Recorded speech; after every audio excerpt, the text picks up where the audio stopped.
Okay, we're going to reconvene to open session, the regular meeting of the Albany Unified School District Board of Education for Tuesday, December 12th, 2017. May we have a roll call, please?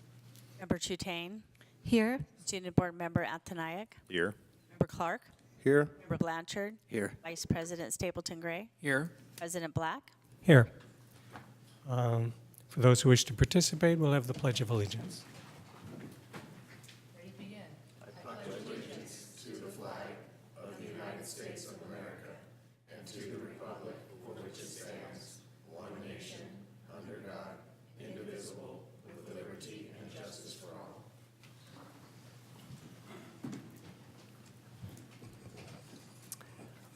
Reading of the AUSD mission and vision statement. The mission of the Albany Unified School District is to provide excellent public education that empowers all to achieve their fullest potential as productive citizens. AUSD is committed to creating comprehensive learning opportunities in a safe, supportive, and collaborative environment, addressing the individual needs of each student. Thank you. The board took no action in closed session. We need to approve the agenda. Does anyone want any changes to the agenda? Do we not have the disciplinary matrix? Or are we covered?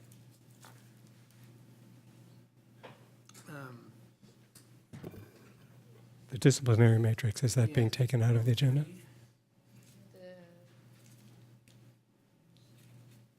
The behavior matrix that we moved it to a staff report. Okay, Okay, yeah, I see that. right. All right. So do we have a motion on the agenda? So I move that we approve the agenda. I second. All in favor, say aye. Aye. Good. Okay, recognition of the president and vice president. Thank you, President Black. Trustees, I would like to invite President Black and Vice President Ross Stapleton Gray to join me at the podium, please.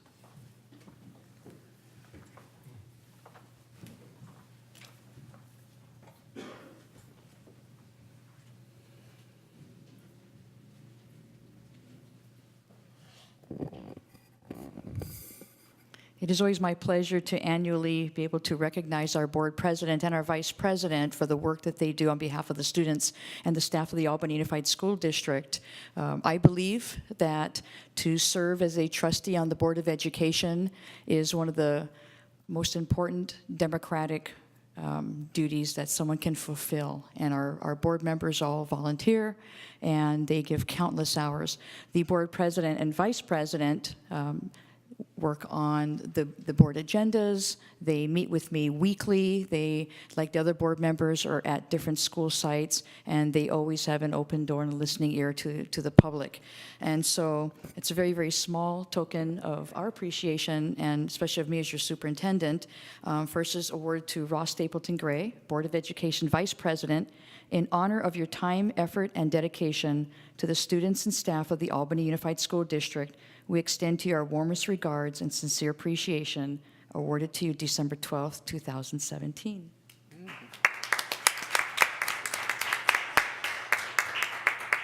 And our board president traditionally gets a gavel, and also it says Paul Black, Albany Unified School District Board President, Board of Education President 2017, because that is all that fits on this little golden tab here. But also extend our great appreciation for you being our board president. So congratulations and thank you. Say a few words or anything, or not? Okay, but you can come take a picture. So if the board could stand, board members.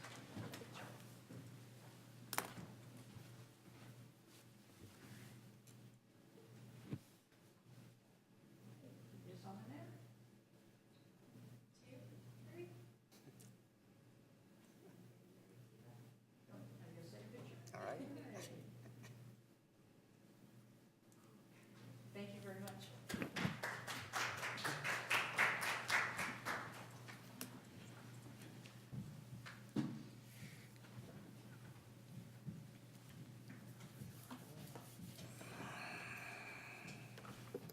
Okay, for this next item, we pass the real gavel over to the superintendent. Thank you. It is the one time that I actually get to hold the gavel annually for a quick 5 minutes. So this is the conducting the reorganization of the Board of Education, and please bear with me, I'm going to read some information.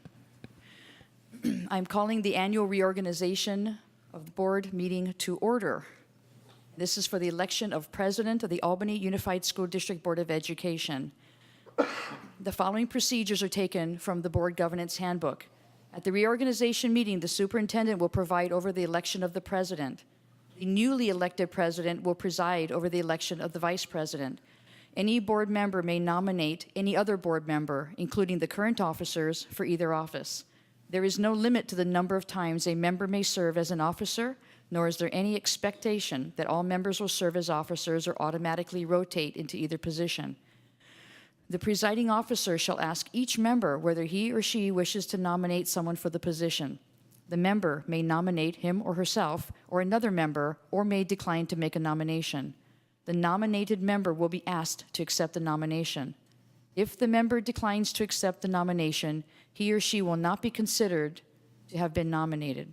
No second is required for a nomination. After all nominations have been made, the board shall take a vote for each nominee.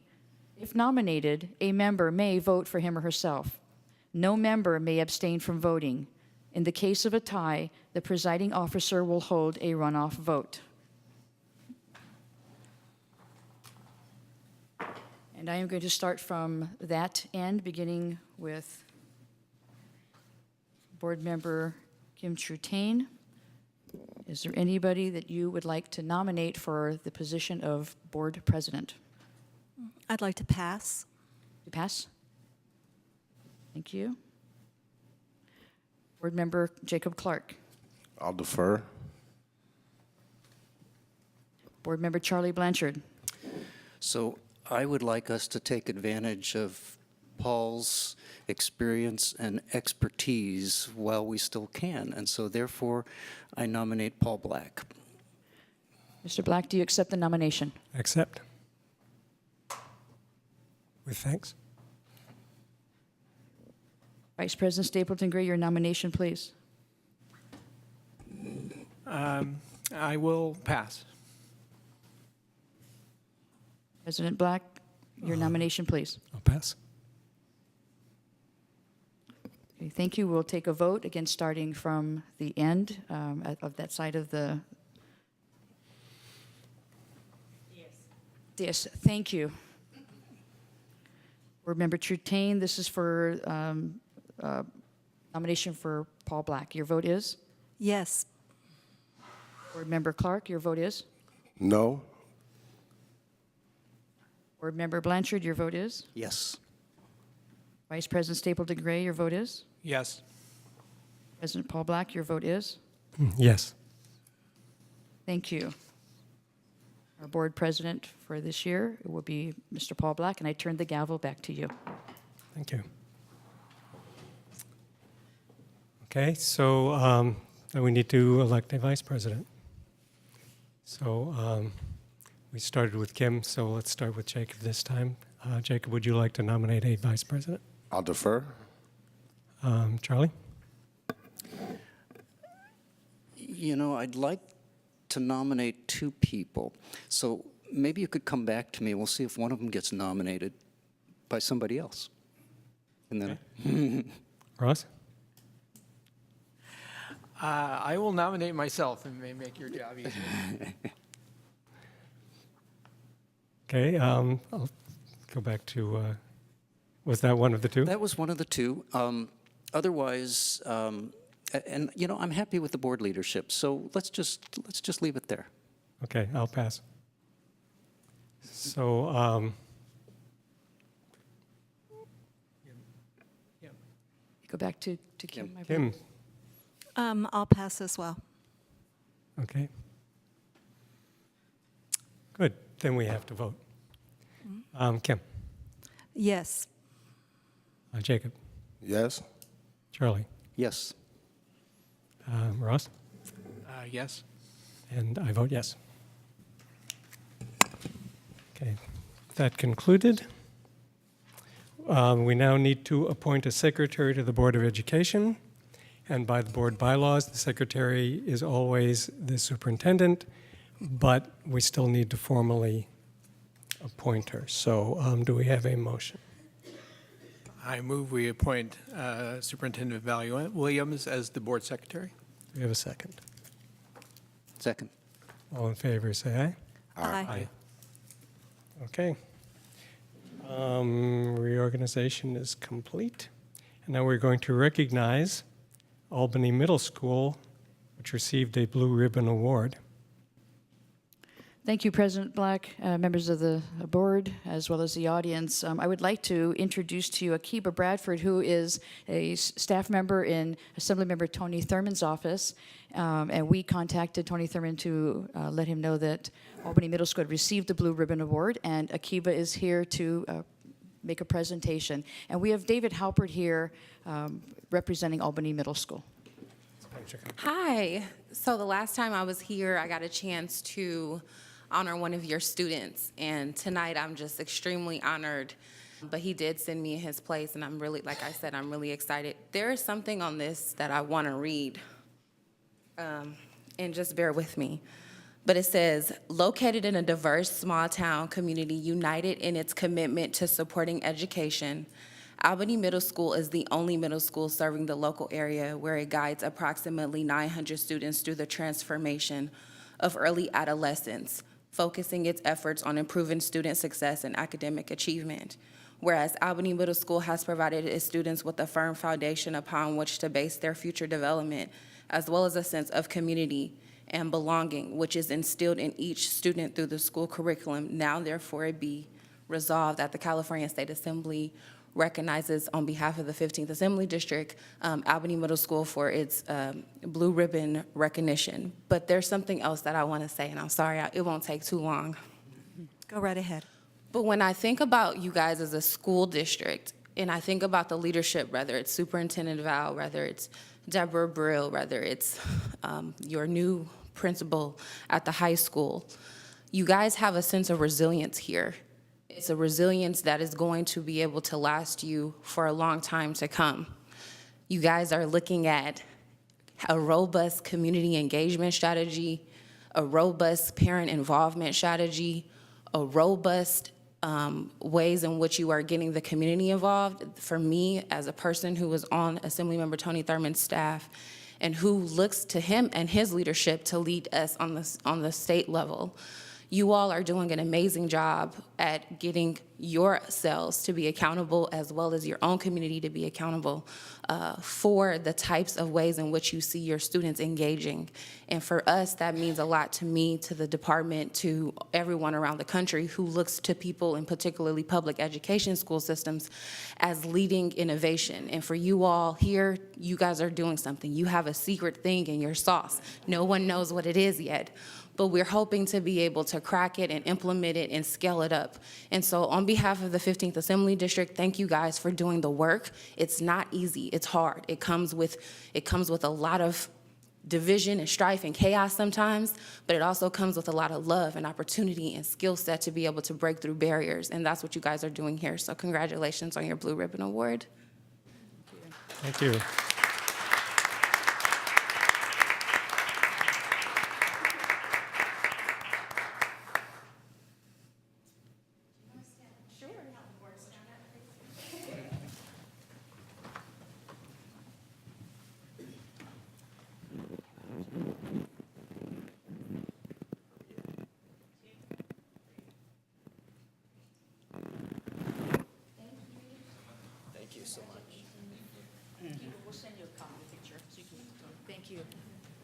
Thanks for coming. And I'd just like to thank Ms. Brill for letting me accept this, but this is all about our teachers and our staff, and none of this comes about without an amazing teaching staff, and I know we have one of them in attendance, so I just really want to tip my hat to the hard work that they've done. Our secret sauce is our teachers and our support staff, so that's where it is.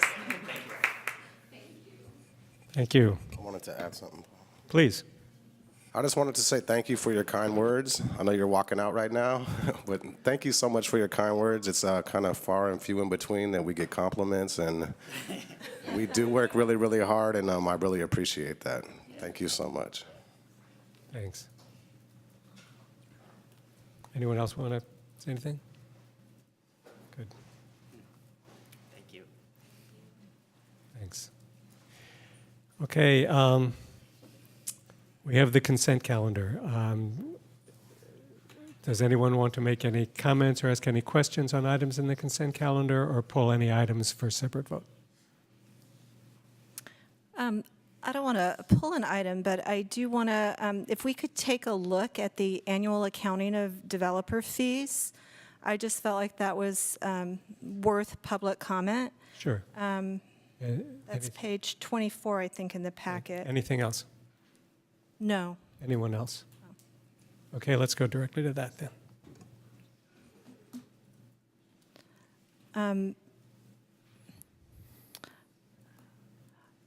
Actually, it was on page 27, I see a tabulation of this developer fee data.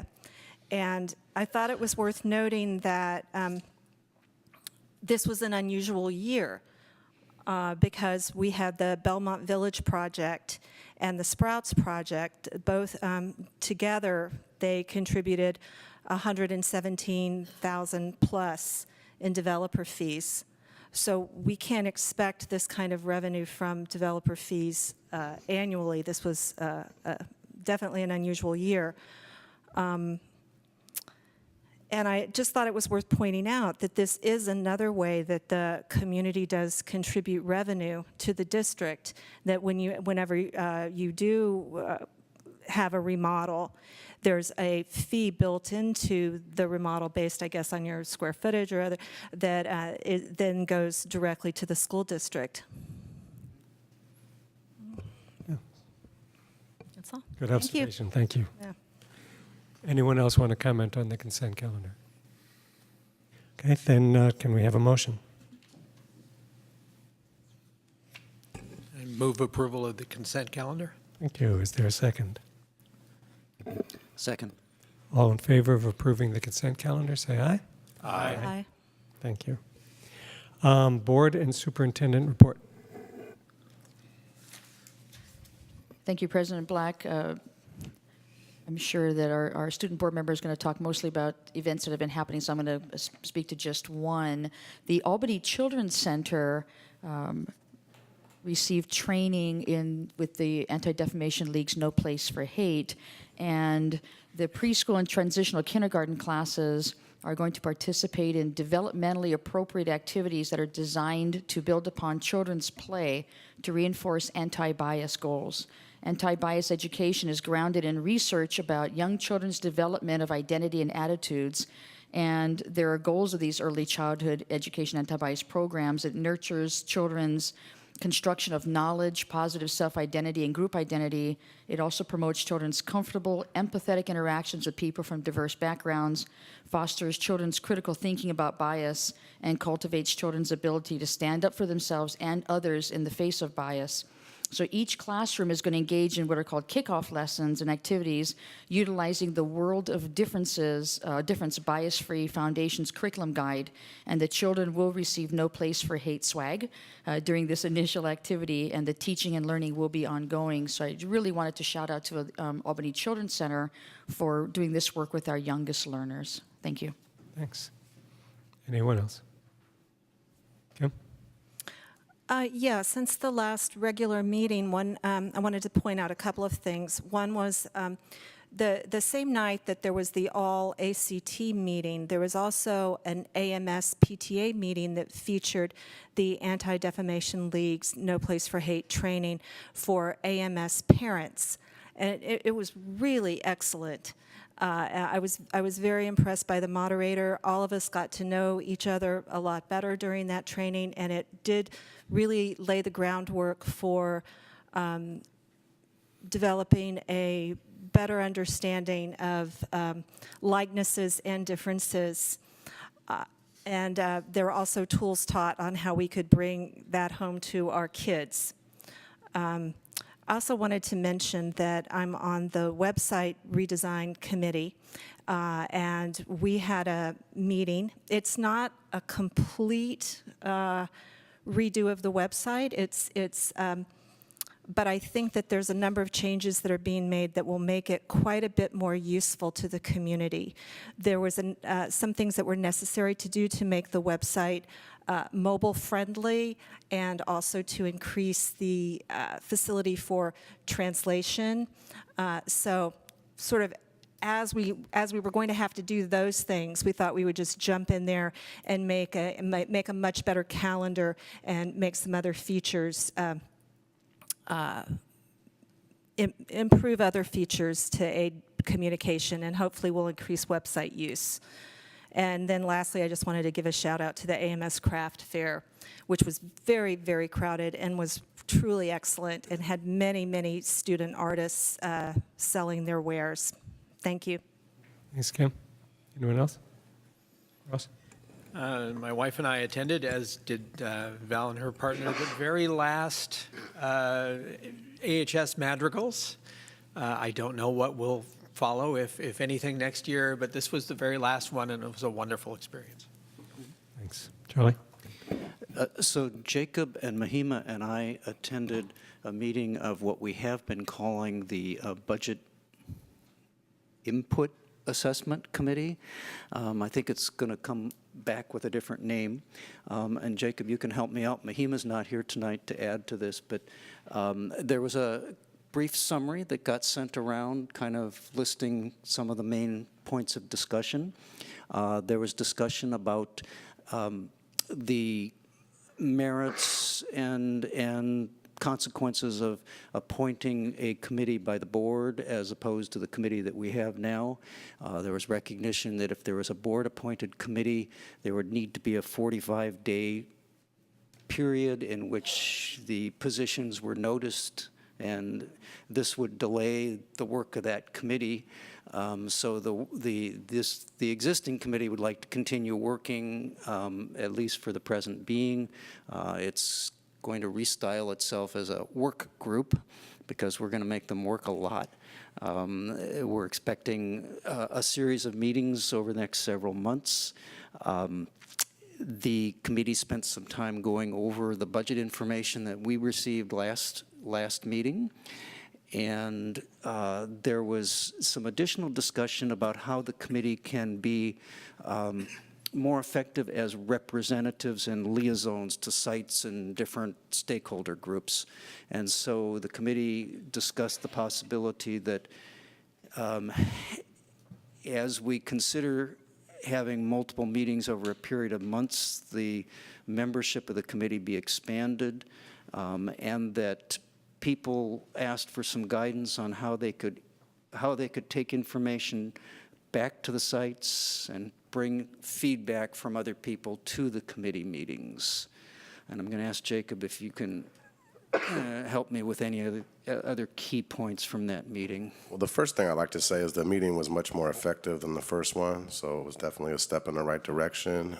There was one thing I was a little bit disappointed about is there was some very important stakeholders who weren't present, and I'm not quite sure what happened, but hopefully there's a way we can reach out and get them back there because they're a very important part of the community, and I don't know if it was just schedules, and things didn't work out, but I think a lot of people noticed the room was a lot smaller as far as how many people were there. So if we can give them the opportunity to maybe express why they weren't there, or if there's anything else we can do to try to get them back in the fold, because we want as many people there as possible. Thanks. Yeah, there was one other thing I'd like to add, but not about that. Also, last weekend, Charlie and I saw each other again. We were at Cornell School, and they had a wonderful event for Miss Kathy Evans. So there was a lot of people there, and it was just nice to see all the people and all of her class photos from all the years that she served her students in Albany, and just a lot of personal pictures of her. And they had a little stand where you could make a donation for a book. I guess they're going to have a little section of the library, Miss Kathy's Corner or something like that. So I thought it was really cool, and there's quite a few people in the community that I saw there, and just wanted to once again recognize her for all of the work that she's done for our students. Great, thanks. Anything else? And we have the student board member report. Absolutely. Thank you, President Black.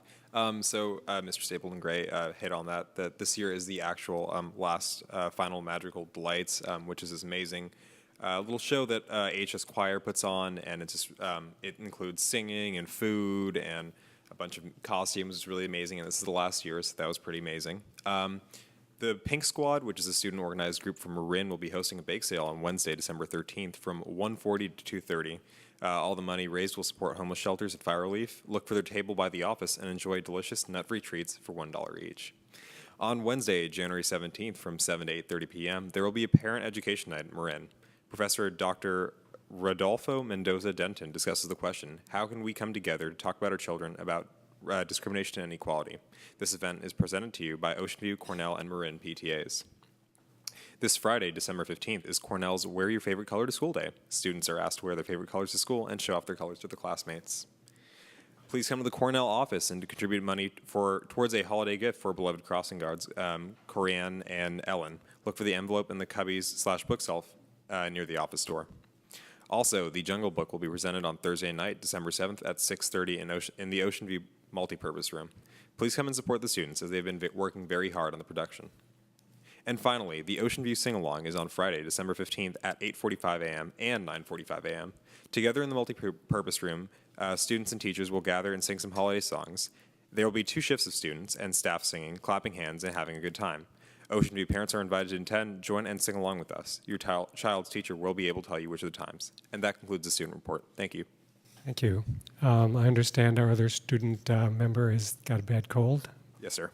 Good. So our good wishes go out to Mahima. Hope she's feeling better soon. Anything else? Any comments or questions for the student? Then we have persons to address the board on matters not on the agenda.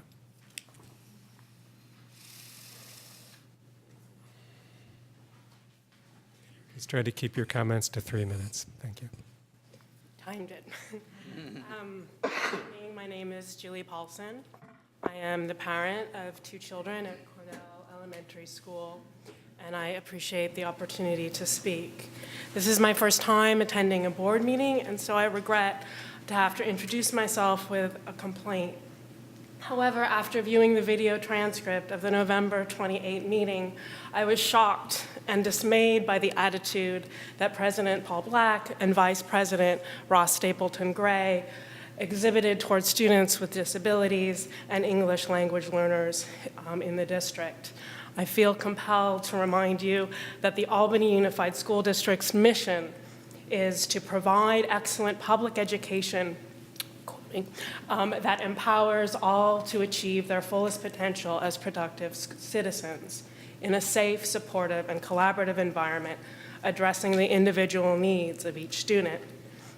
At the meeting, President Black exhibited disregard for the serious violations brought to light by multiple general education, special education, and paraeducators. Rather than acknowledging those concerns or providing more time to understand them, President Black attended to shut down public comment, despite numerous speakers still waiting to be heard. This was compounded by remarks by Vice President Stapleton Gray at the end of the meeting, in which he lectured the remaining public participants, referring to special education and English language development, or ELD, as pet issues, and comparing them to the football program. Pet issues is a particularly poor choice of words to describe people with disabilities and non-native English speakers, as both communities have a long history of being dehumanized and discriminated against. This has very real social consequences, as has become all too evident at both the local and national level. Further, equating concerns about special education and ELD to football reveals a startlingly dismissive attitude towards the district's core educational responsibilities as articulated in the mission.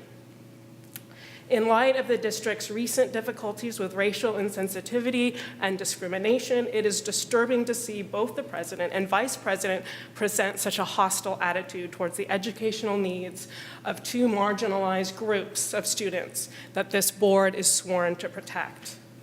On a positive note, I was truly inspired by the professionalism and courage of student trustee Silwall, whose good sense persuaded the board to allow public comment to continue without further delay, and gratified by the trustees who backed her up. One more thing, I sincerely hope that last week's was not business as usual, but an aberration. And I thank you. I hope there will be a sea change in your attitude towards these students.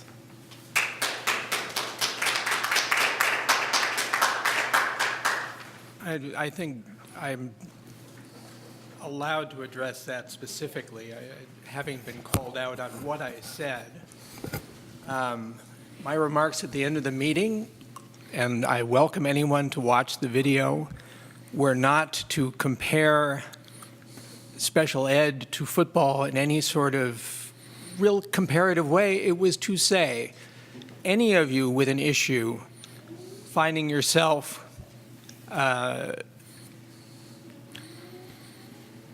denied your time for it because someone else is raising an issue like the football program, so I apologize if the football program might feel disparaged by that.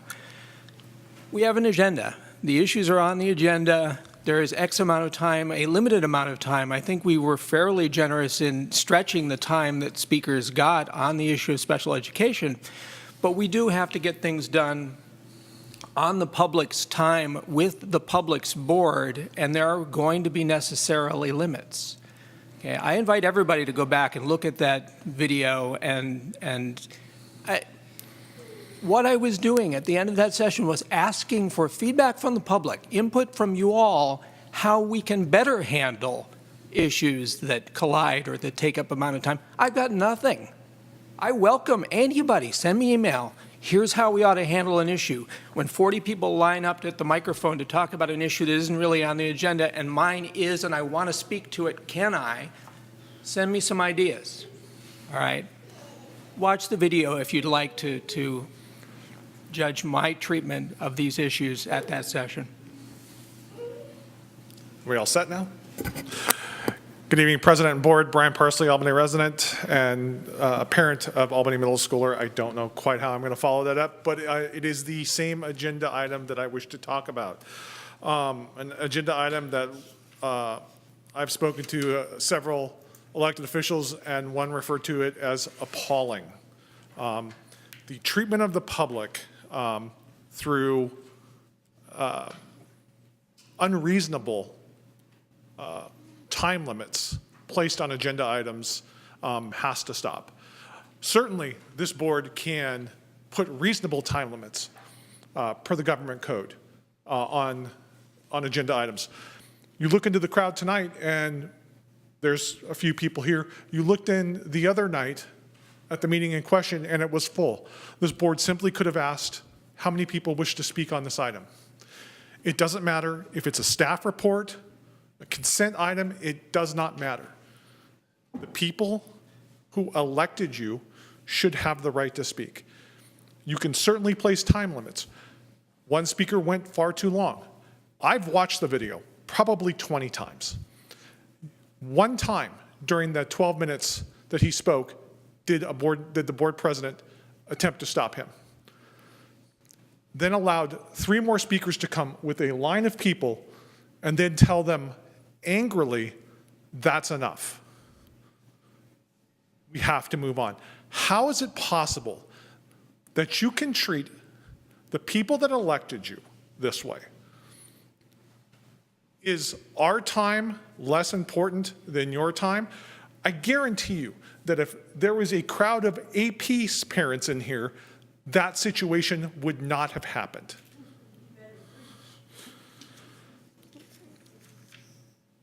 Putting time limits that are reasonable before you know who's coming to speak on the item is, you look at the agenda. I've for years had problems with the agenda, but you look at the agenda and there's preset time limits.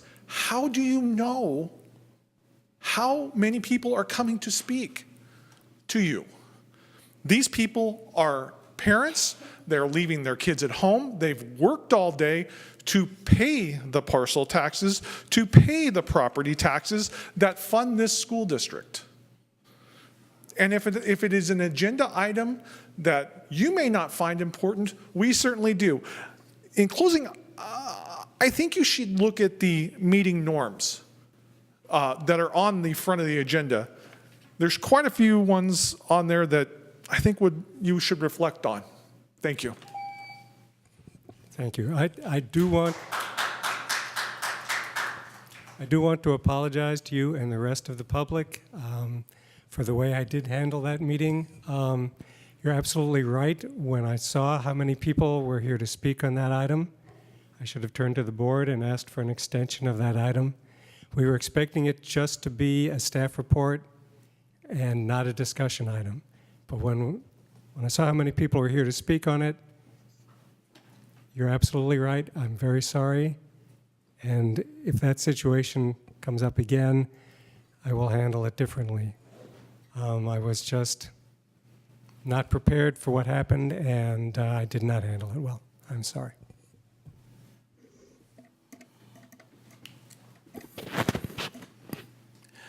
Good evening. My name is Mr. Ritchie. I'm a middle school teacher, resource specialist, special education. Been in the district 12 years. I watched the tape from last board meeting last Tuesday. I was attending the Black Parent Engagement Committee meeting last week. I know there was a Latinx family meeting as well, so I know we have many choices to make, and I made mine to go to the BPEC meeting. So I did want to come up and clarify a couple of things for, I believe it was Mr. Blanchard, in regards to my talking points. And I did appreciate Ms. Williams' comments in regards to the fact, and actually Mr. Clark as well, and some parents that got up here to say that I'm not requesting more administrators to be appointed. What I was citing is that there is an opportunity to look at redistribution or redesignation of current resources, and that in our past, we did actually have these separate positions that I named, which was case manager that solely did case managing, and also initial testing, 504, private school, so that they could focus on those things and allow other teachers, special education teachers, to spend more time with our students, which is our most precious commodity, okay? So I just wanted to clarify that. To Mr. Black's point, I really understand what you're saying in regards to that you thought it was going to be a staff report and a lot of people had lined up. And with that in mind, I'd like to request a board agenda for review and discussion for special ed, more than 15 minutes, so that we can have a real dialogue on special education programs, some of the things we talked about in my talking points about paraprofessionals and how we can work with them, and just looking at ways to reallocate some of our resources, especially with the budget cuts that are coming. And so I would like to agendize that item for a review and discussion in the month of January, because I think it gives the community and the board an opportunity. I didn't really see a lot of back and forth talking during that time frame of the board, and I understand why with so many people standing here. So I want to hear your input. I want your ideas, and I want the community, families and students and teachers, general ed, special ed, paraprofessionals, service providers, to have some say and input into this. Thank you. I think we can do that. Do we have a... Yeah, so what I would like to request would be that we agendize, let's call it a work study session, something that allows that kind of dialogue. The problem basically is that a board meeting is not really a public forum. It doesn't allow us to engage in that dialogue quite the way that people would like us to. A board meeting is a meeting of the board to conduct the business of the Albany School District in public. And so we get jammed up in our agendas. There's a lot of stuff that needs to get done, and a work-study session, I think, is really the appropriate place for that kind of more open conversation that it's clear that people wanted to have. Whether we call it review and discussion or work-study session, I think the intent is the same, but I think it does help us to distinguish what kind of meeting it is if we have a particular label on it. I agree. I think we'll probably need to agendize an extra meeting for that, but I think it's worth doing. And when would that be?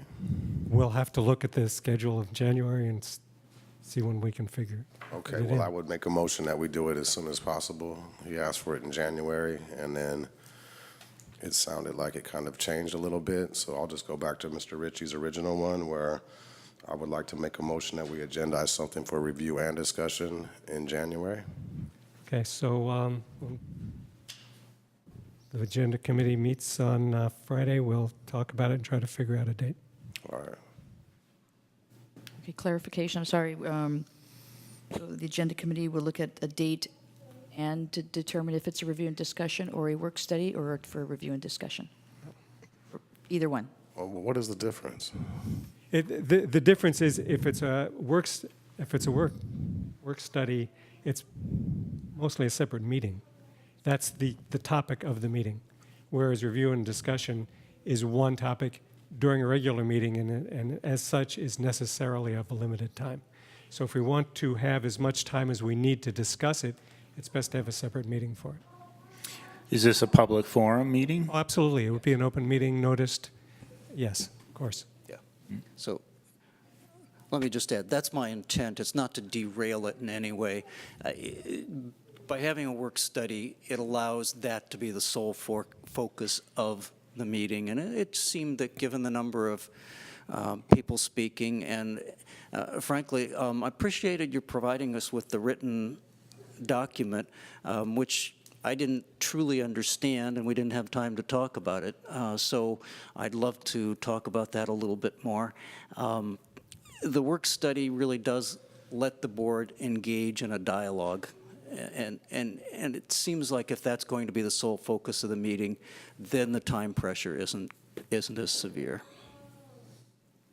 Yeah, I still wanted to add something to that. I didn't say anybody was trying to derail anything. I was just trying to go back to what Mr. Ritchie had requested, and I'll ask him again. Do you have a preference on the two different options that we have discussed right now? Because I do want you guys to be heard, and I want it to be heard in the form that you and other people would like it to be in.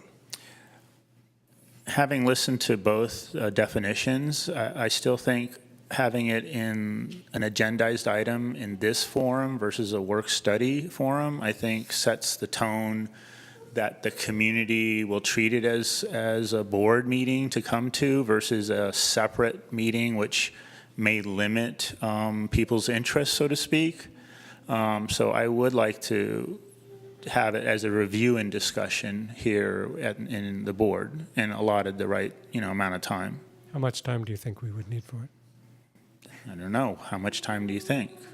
Well, the thing is that the board has a lot of business to get through in a standard board meeting, and we've got a lot of stuff to do in January. Why don't we say 40 minutes? If you think 40 minutes would be adequate, with a possible extension based on your earlier comments. Okay. And we've had sessions with things like, say, the SIPSAs, where we've met in a table setting, multiple persons with the public in an agendized session, and then after that came up to the dais for other discussions. I would say it absolutely merits that, and the two data points I guess I would throw out is special ed is 16% or so of our district budget. It's a big item. And I just saw a job posting for special ed subs at $13.96 an hour.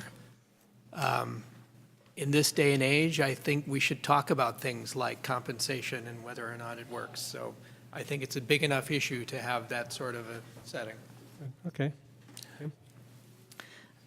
As a more general comment, I'd like to encourage everybody who comes to board meetings, if you're going to come and you want to speak, it's great to know about that ahead of time.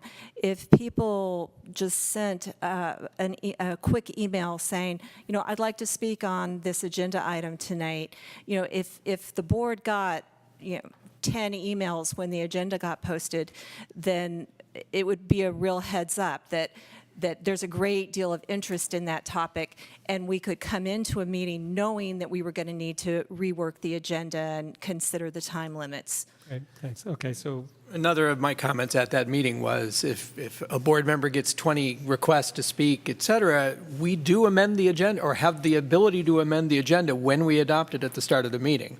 So if people said, oh my God, I personally heard from 10 speakers, 10 minutes on the agenda, let's make it 30. We can do that as a board at the start of the meeting in anticipation of. Yeah, I just wanted to add one more thing too for some members of the board up here to act as if last time when they came to speak that we weren't aware that a lot of people were going to be here. The item had been postponed, okay? It was a very important item. That was before we decided to slow down on the budget cuts. So it was very, very important. And to really stand up here and act as if we weren't aware because it was a staff report that there wasn't going to be people speaking, I can't just let that slide. I mean, I, being brand new, knew that there was going to be a bunch of people here that night. So I'll just leave it at that. okay, thanks. Yeah, I have to say that I didn't. I wasn't sure why everybody was in the room. You know, I figured that there were some that, you know, I know when I see Eugene, I know that we're going to speak about special ed, but we were also talking about later start times. There were a number of things on the agenda. I think maybe when we have a crowd, another way to do it would be to some sort of a, you know, hold up your hand if you're here for this item or if you want to speak on that item so that we can rework the agenda. Okay, Thank you.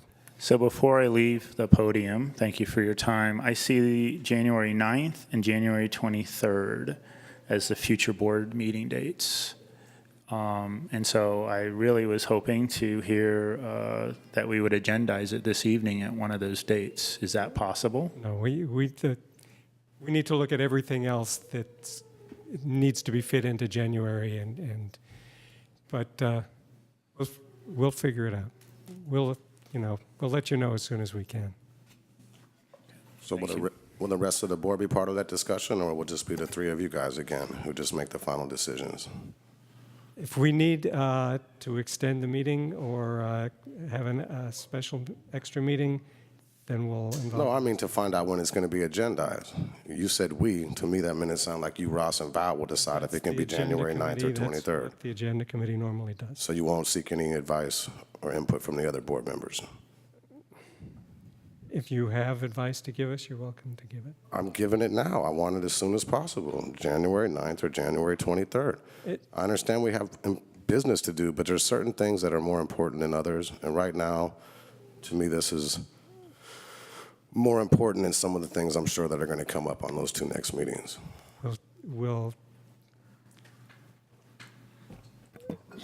Do you think we can fit it in one of those two meetings?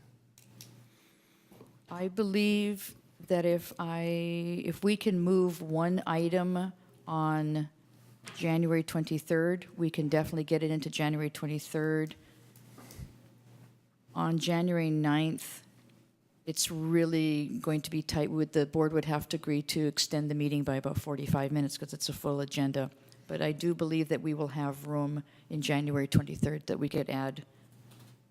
Okay, so we'll commit to doing it in January and at least by January 23rd.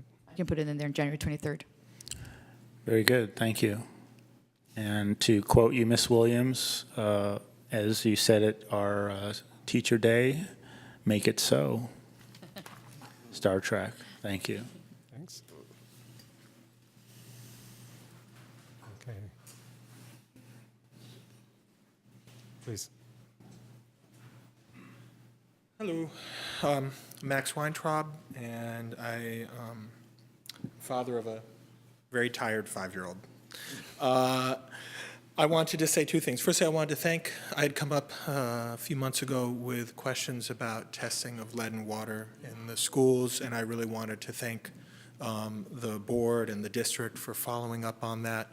The results are very helpful to understand, and I appreciate and particularly the extensive, in my biased Ocean View child, I really appreciate the extensive testing that happened at Ocean View. One follow-up question I would have for East Bay Mud is they did, it appears they did some representative sampling in particular at Cornell and Marin, which is, and I'm focused on those because lead exposure, particularly for the younger kids, is more of a potential issue. And so going forward in any conversations with East Bay Mud, one question that may be worth posing to them is when they did the sampling at those schools and they decided to do representative sampling, how does that reflect on any remaining water fountains or other water sources on those schools that perhaps weren't tested? And what's their level of confidence that the representative sampling was sufficient? I assume it's high, otherwise they wouldn't have done it. But just to get a little clarification, I would just suggest that as a possible question. Second issue I just wanted to raise is I wanted to thank the district and the board. You know, the Donato decision came down late last month. It was very thoughtful and I think very helpful in helping us understand the path forward for the district and for the board. I'm very excited to be part of the Albany Coming Together process with a large group of other folks in the community who are all really doing an amazing job coming up with ideas. And it was very disappointing for me, frankly, to see that there's additional legal action that is being considered and that there's an attempt to encumber even more members of the board and the district than were originally involved. So I just want to say to everyone who is now being addressed through these legal actions, just to know that you have our support for your efforts to create a safe, healthy learning environment for all students, and that you have taken a position that is very meaningful, and I really encourage you to continue to do so. Thank you. Thank you. I think I should mention, just for the record, that the district did do lead testing on all the schools about 10 years ago. And I don't know that those results could be recovered from the files. But my recollection is that it was a system-wide set of tests. And the only water fountain that tested high at that time was in the administration portion of Ocean View School. And in fact, it didn't test high according to the official procedure. The official procedure is to do a first flush, discard that, and then do the testing on the remaining water stream. So the only test result that came in high at that time was actually on the unflushed, the initial water stream from that single fountain. That's my recollection of what the testing results were at that time. And my guess is about that time, East Bay Mud changed their disinfectant for the water system, and Which would so affect what happened everything. in Flint, there may have been some additional change within the pipes at that time, so there may have been additional risk, which is why they were doing more testing at that time. Yeah. Those results, if you have them, would be a helpful guide going forward. Yeah. So I'm not suggesting that there should be additional testing. I'm simply suggesting just a little clarification, and if there is historical information, just to have that in hand. Yeah. Thank you. Thank you.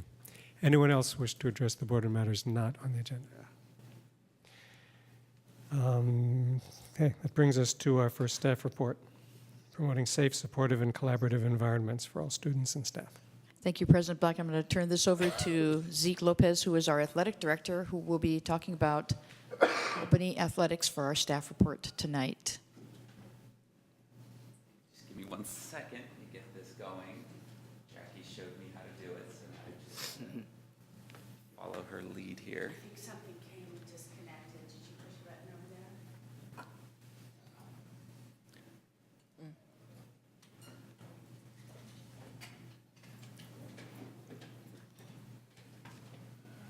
Looks like something's. There we go. Oh, there we go.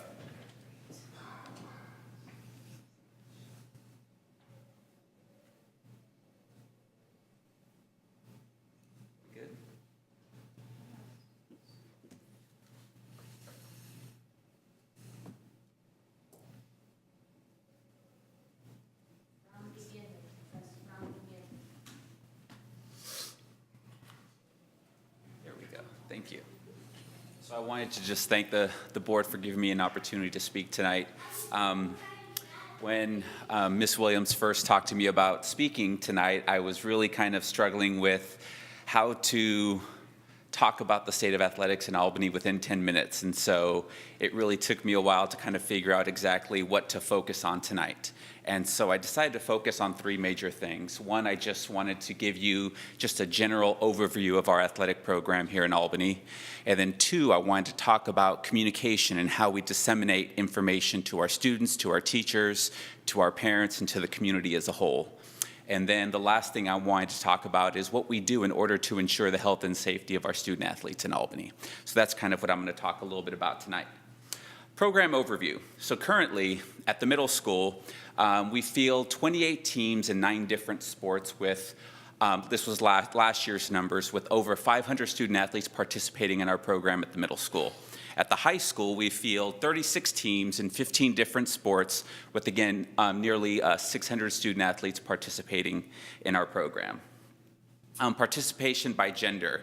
At the middle school, last year we had 255 female athletes participating and about 258 at the middle school. At the high school, we had 235 females and then 328 male athletes participating in the program. And these are numbers that are carefully watched by our Title IX committee that meets quarterly throughout the year just to ensure that we're meeting the needs of both genders in our community.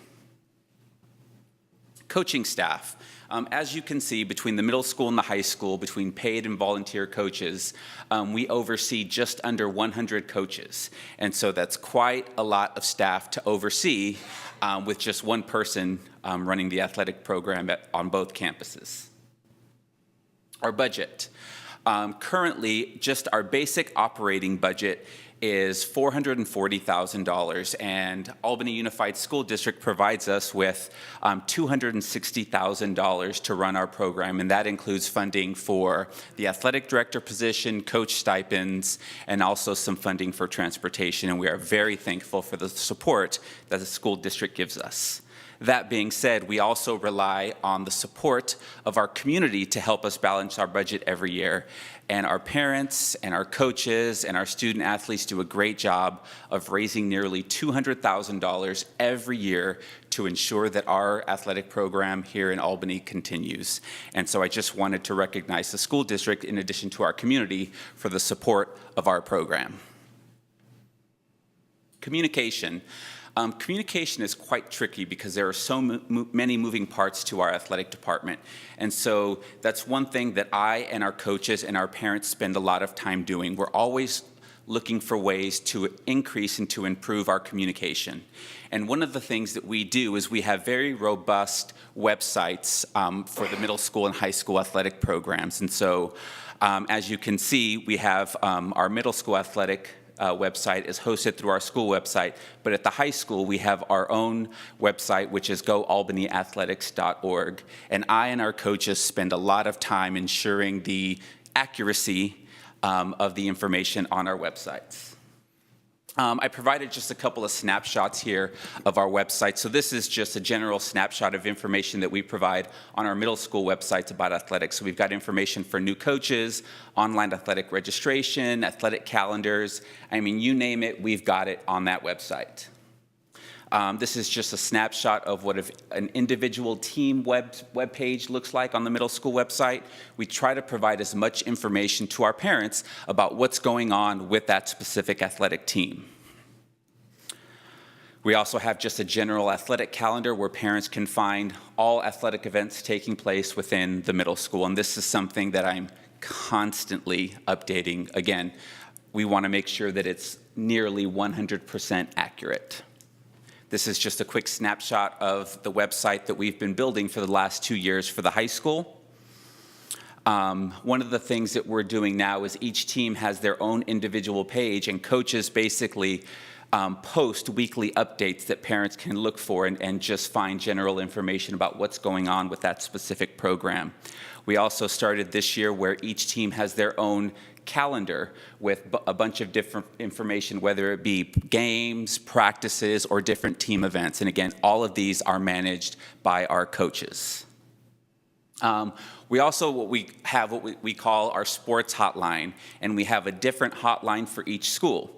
And it's updated daily, and it's updated by me. So if you were to have called the high school hotline, it would have told you that, let's see, all of our Frosh, JV, and varsity basketball teams were playing home against Novato. And if they were playing away, it would have told you who they were playing, what the address is of the location, and what time they were playing. And so this is another way that we communicate athletic information to our parents and the community. Another thing that I try to do is I try to streamline my communication to coaches. And so every Friday or Saturday, I send out a weekly newsletter to our coaches. And I try to kind of organize information so that it makes it easy for coaches to kind of read, understand, and comprehend. And this is just a quick snapshot of what one of my weekly emails looks like that I send out to coaches, and I know I copy Val and Alan and Marie on my weekly emails. And this helps coaches to effectively and efficiently communicate to their student athletes and the parents in their program. And we have found that this has really helped our coaches and our parents know what's going on within the program. Safety. So what are we currently doing to ensure the health and safety of our student athletes? Several things. Albany Boosters, with that $180,000, actually provides an athletic trainer to oversee our sports medicine program at the high school. Her objective, basically, is to provide objective assessment of injured athletes and to manage safe return to competition. Her job is to make sure that no student athlete is practicing or competing who should not be because of some sort of an injury that they've had. We also provide lots of coach education. All coaches at the high school and at the middle school receive training in the following areas. They take a fundamentals of coaching class, which basically focuses on general interaction with athletes. They take a course on concussion in sports, sudden cardiac arrest, and CPR and first aid. Another thing that we do to ensure the health and safety of our athletes is actually the school district provided us with all new AEDs around our campuses. And so we have an AED located in the high school gym, the middle school gym at Cougar Field, and at Albany Aquatic Center. And so all of our coaches are specifically trained on the exact AEDs that we own on campus. And so our coaches, in case of an emergency, can easily access them and know how to use that specific model. And so we definitely appreciate having those around campus. We also have a very robust concussion policy, which informs parents of lots of different things. Exactly what is a concussion? What are symptoms of a concussion? Signs that can be observed when someone has a concussion. What can happen if it's not properly treated? And what to do if you think you have a concussion. And what do we do when we suspect that an athlete has a concussion?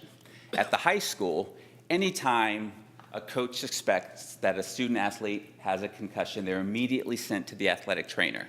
She then notifies the parents, and they are advised to see a doctor. And they are not allowed to return to practice or play in a game until they have been cleared by a medical professional. We also have a strength and conditioning coach. I think it was about 4 years back. Albany Boosters provided funding for a nationally certified strength and conditioning coach. And basically what he tries to do is to provide our athletes with a comprehensive, safe, and effective training program that basically optimizes their athletic ability, but more importantly, it reduces the risk of injury. Some of the benefits that we've seen since implementing this new position is we have definitely seen a decrease in occurrence of injuries in athletes. It's decreased time lost from injuries, it's increased their ability to perform at a high level, and it has also provided customized strength training programs. And I just wanted to end with a quote from legendary linebacker Michael Singletary, where he said, "Do you know what my favorite part of the game is?" And he said, "The opportunity to play." And I know Trustee Clark mentioned this earlier, that it's rare that you guys get compliments. And I just wanted to take the time to thank you for giving the student athletes in Albany the opportunity to play. Thank you. Do we have any questions for Just got a quick comment. I just want to thank you for such a thorough and succinct report. You did a really good job. There's a lot of information in there, and just keep up the good work. Thank you. Thanks, Charlie. So I also wanted to thank you for all the time and effort you've put in. You know, one of the things I think it's important to keep in mind also is that for so many students, athletics keeps them engaged with the schoolwork. And you may have some other thoughts to share with us about that, but year after year, this is what I hear, that, hey, you know, athletics is what saved me. I just would have checked out completely if it hadn't been for sports. There are lots of kids that's the only thing that gets them to wake up in the morning and to show up to school. That's definite.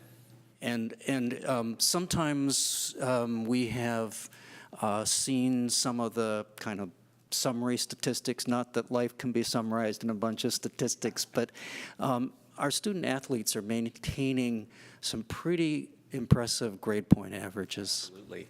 We actually just recently, for the fall season, we had 2 of our teams recognized for Scholastic Awards. They were the top teams in the North Coast section for highest GPA. It was our girls golf team, had a 3.85 GPA, and they were the top team in the section. And then our girls cross country team had a 3.8, and they had the top grade point average in the section for girls cross country teams.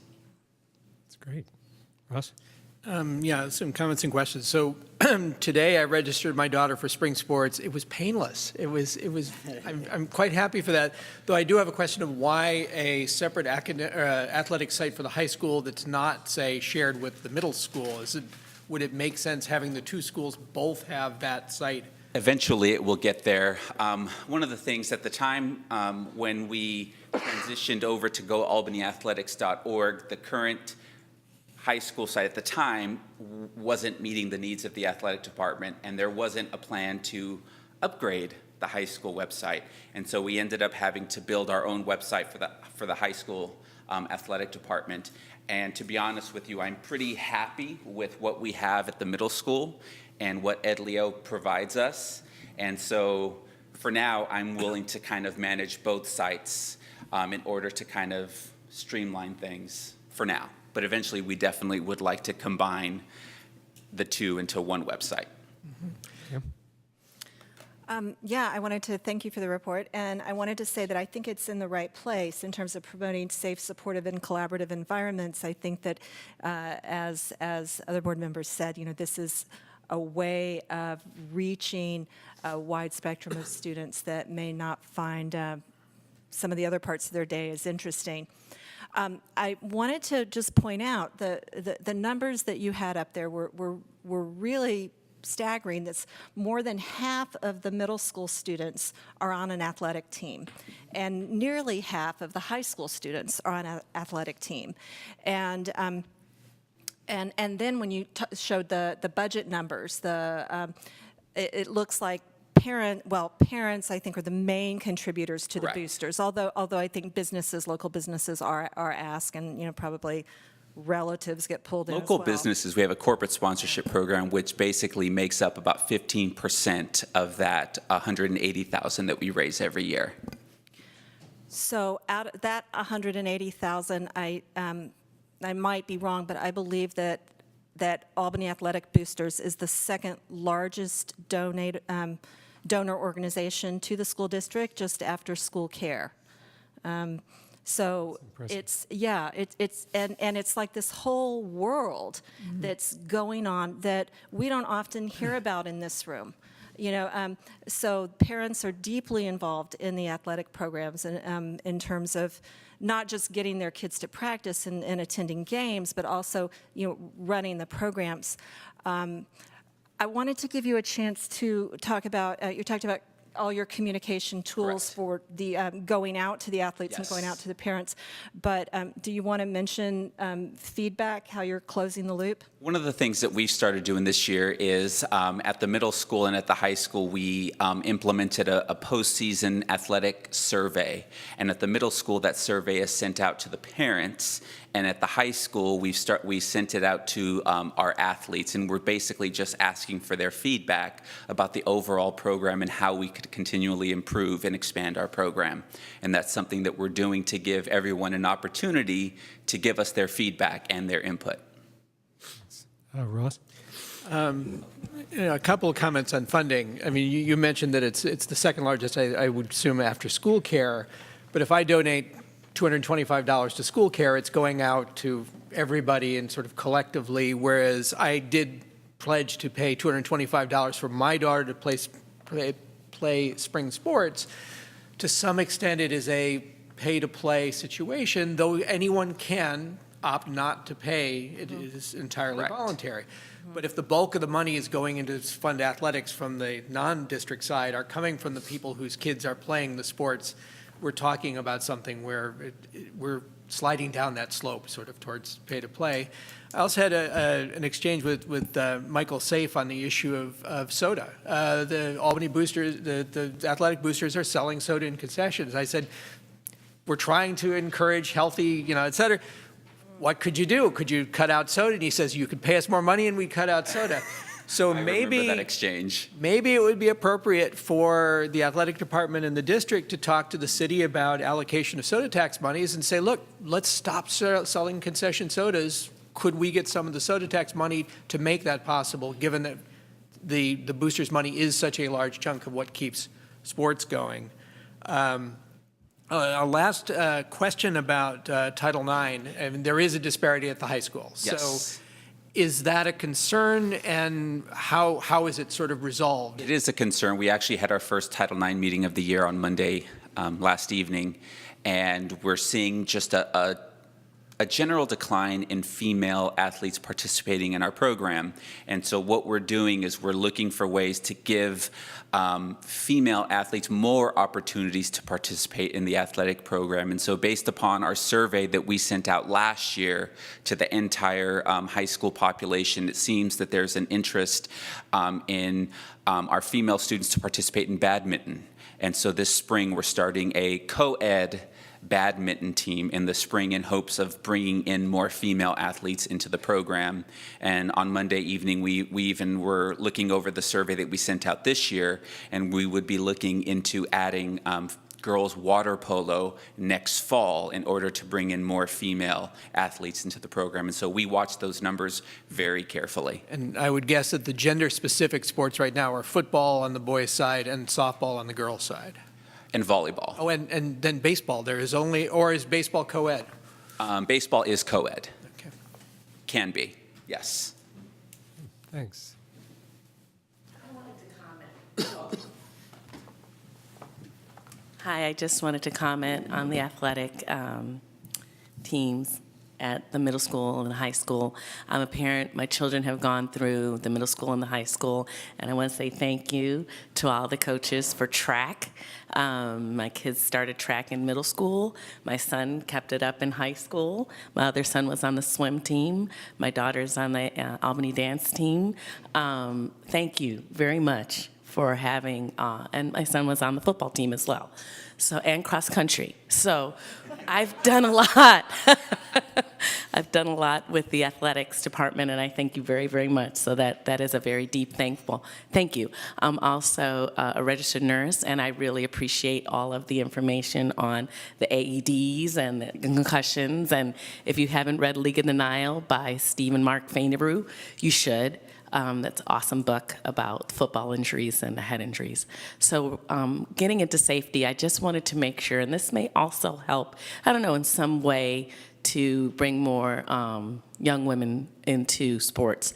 But I think as my son was also a Boy Scout, I think having for the coaches, for part of their safety program, to somehow have a code of conduct for both genders. I think it's something that is often missed on the radar. And I was here years ago when we had a very negative situation at the middle school with one of the coaches there, Mr. I. But anyway, so to avoid that or to just be in front of that, I think having a policy incorporated into the athletics program to have some sort of code of conduct. It's a hot button at this point all over the place, but I think it will help protect the coaches and protect the students and keep their safety as they continue to thrive and play sports. So thank you. Thanks. Thank you. I had a question on the survey for the high schoolers. So unless you're 18 or over, why isn't it sent to the parents? Because technically you're still a minor. And I ask that because if you have a quote-unquote, child filling out something that their coach or whomever they're filling it out about, then they may feel a certain type of pressure when they go back, so they may hold back or not actually give information. And then just on a side note, I understand why. I know the other high school principals are also here and that you're the athletic director, but I went to that football concussion meeting, and that was earlier last year. So for all those parents pretty much that a lot of them just walked out because they were so upset. What in this presentation that you have here since then has actually changed? You mentioned communication, number one, but are you now returning people's emails or not? Because you said that on here, so that question's for you, and so is the other one. And just noting too, that you're actually just taking it more seriously than you did at that other meeting. So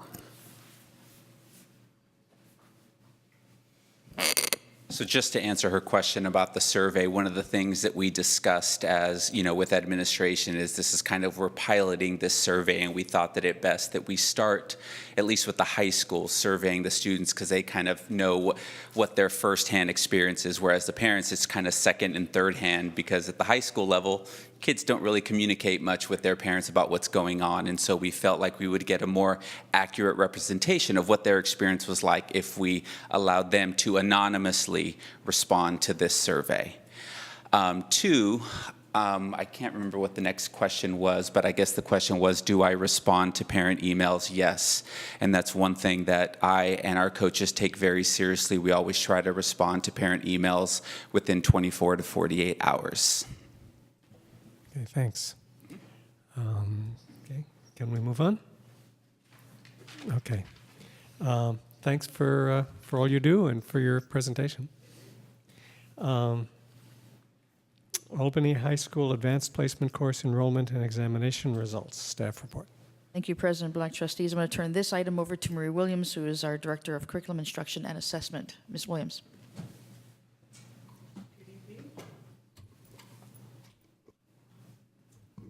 Okay, here it goes. Good evening, Superintendent Williams, Board President, board members, community. This presentation is providing information to the board and community about advanced placement course enrollment and exam results for the 2016-2017 school year. It's not working. I'll just do this. Okay. I find myself more and more starting with this slide because I find that it's kind of a nice anchor to bring us back to now where we are kind of housing these conversations about students' academic achievement and social emotional development. And so if you look on the left side where it says the 6 state indicators, and if you look down the bottom right, you'll see priorities 7 and 8 having to do with college and career. This is where you would, this is where the AP results would be housed moving forward. This is a slide that I shared last year about March time, having to do with, this year actually, this year, 2017 March, having to do with the college and career indicator and how that's calculated for students. And if you look in the prepared column all the way at the bottom, you will see that one way that students can demonstrate preparation for college and career on this indicator is by earning a high school diploma and passing scores on advanced placement examinations. So again, we are finding that measures that typically would not be used in the school setting to kind of determine or measure school success are now being pulled in as indicators. And we have some preliminary indication that starting next year, we are going to be reporting more on indicators such as AP enrollment and examination results as part of a local indicator, so that we can really speak to kind of really specifically the ways that we're providing access to students and the ways that students are being successful in those courses. So this slide shows the 16 advanced placement courses that were taught last year at Albany High School. There's a slide coming up here that's going to show that many more examinations are taken than the courses that we teach at the high school. This slide shows you the enrollment of those courses broken down by gender.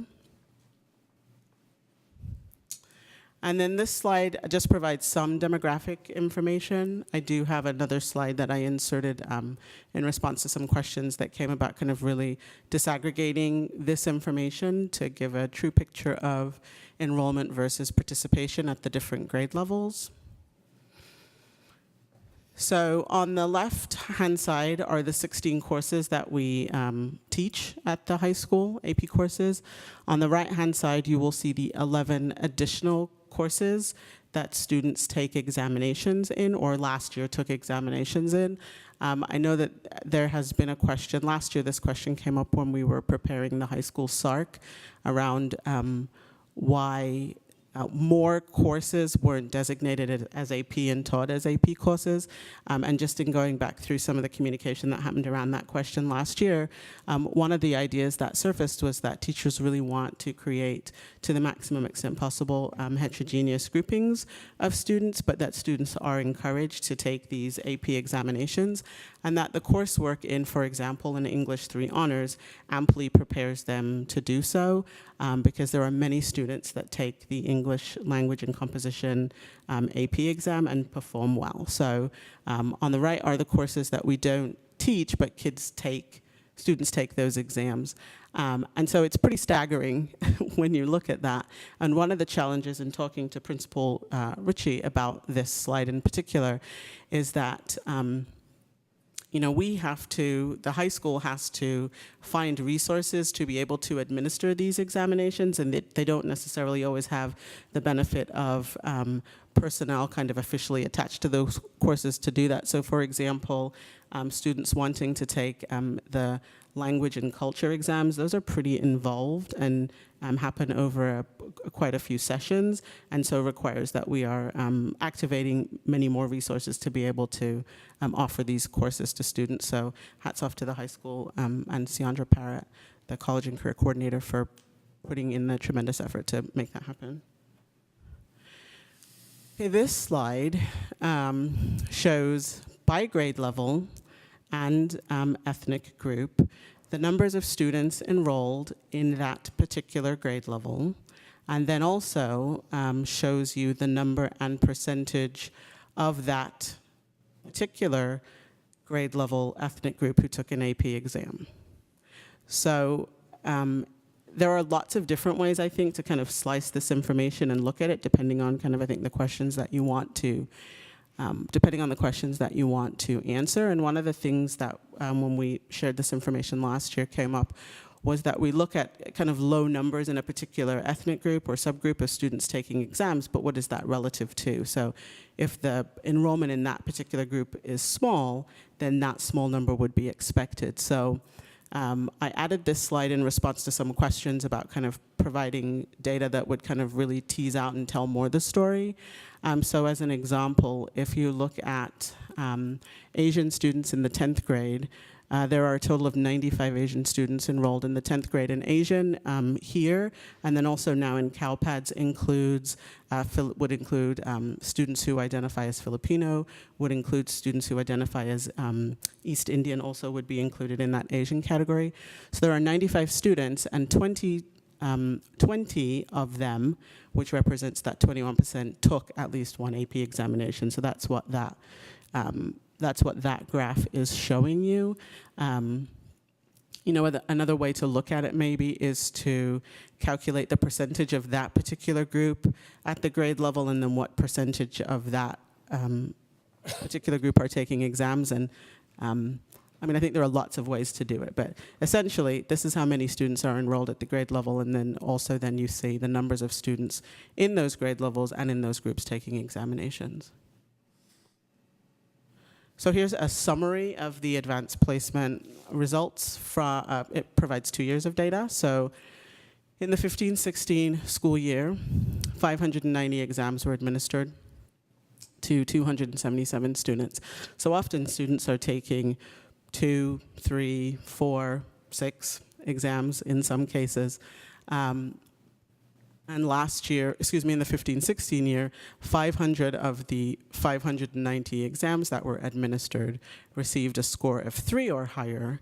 And then I thought it was also really important to look at the numbers of students earning a score of 3 or higher, as well as the number of exams earning a score of 3 or higher, because you could have groups of students that in all of the exams they're taking, they're getting 3s, 4s, and 5s, but then you might have also then a chunk of students who are not earning 3s, 4s, or 5s, and that sometimes can get lost if you're just looking at the examination. So I provided both the numbers of students scoring 3 on the exams, as well as the number of students earning at least a score of 3 or higher on one exam.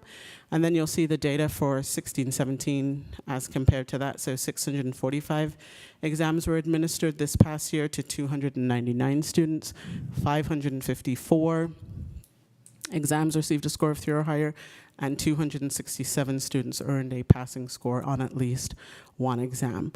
And again, there are at least a half a dozen instances that I can recall right now where students were taking multiple 4, 5, and 6 AP exams and getting 5s on all of them. So there's quite a broad spread there. The table below tries to break down some of that data by subgroup. AP has done a really great job in kind of trying to, it used to have 15, 20 kind of ethnic subgroup breakdowns, and so they look like now they're much more aligned with what is reported through CalPADS and DataQuest. So the only group not shown here would be students who identify as having 2 or more races. So that's the one group that's not reflected here, that when you go back to the earlier slide, it's there in terms of reporting the total school enrollment. And then there was a request to provide some information broken down by gender. So this is just a straight gender breakdown. When you try to break down by gender and ethnicity, it starts to get a little dicey and your table gets a bit unwieldy. But this basically shows you the numbers and percentages of students, the number of exams, that are earning 3s, 1s, 2s, 3s, 4s, and 5s. And so then the distribution of the definition for each of those is there on the left for you. So 3 and above typically is considered passing, and when I graduated from high school many years ago, my 4 that I earned in AP Literature and Composition was very respectable and was accepted almost everywhere. And now in some cases, you would be hard-pressed to have your 4 be acceptable. At many universities, they really just want you to bring those 5. So even kind of the way that universities kind of view the value of the 3, 4, and 5 has changed greatly. But that's the information broken down by gender. And that's all I have for you, unless you have any questions. Questions? Vin. In terms of AP exams of courses that aren't offered at the school, are the actual exams offered at the school, or are they offered at a separate place? Many of them are offered at Albany High School. I do know that in speaking with the principal, there was an instance where there were many students that wanted to take one of the world language exams, and that there was a concern about being able to accommodate all of those students for that particular exam. But those examinations, the additional examinations, were administered at the high school. All right, thank you. I have a question. It's a little hard teasing out all the information from these charts, but it seems to me that still, as it has been for many years, relative to their percentage in the school, the African American and Hispanic students are underrepresented in AP classes.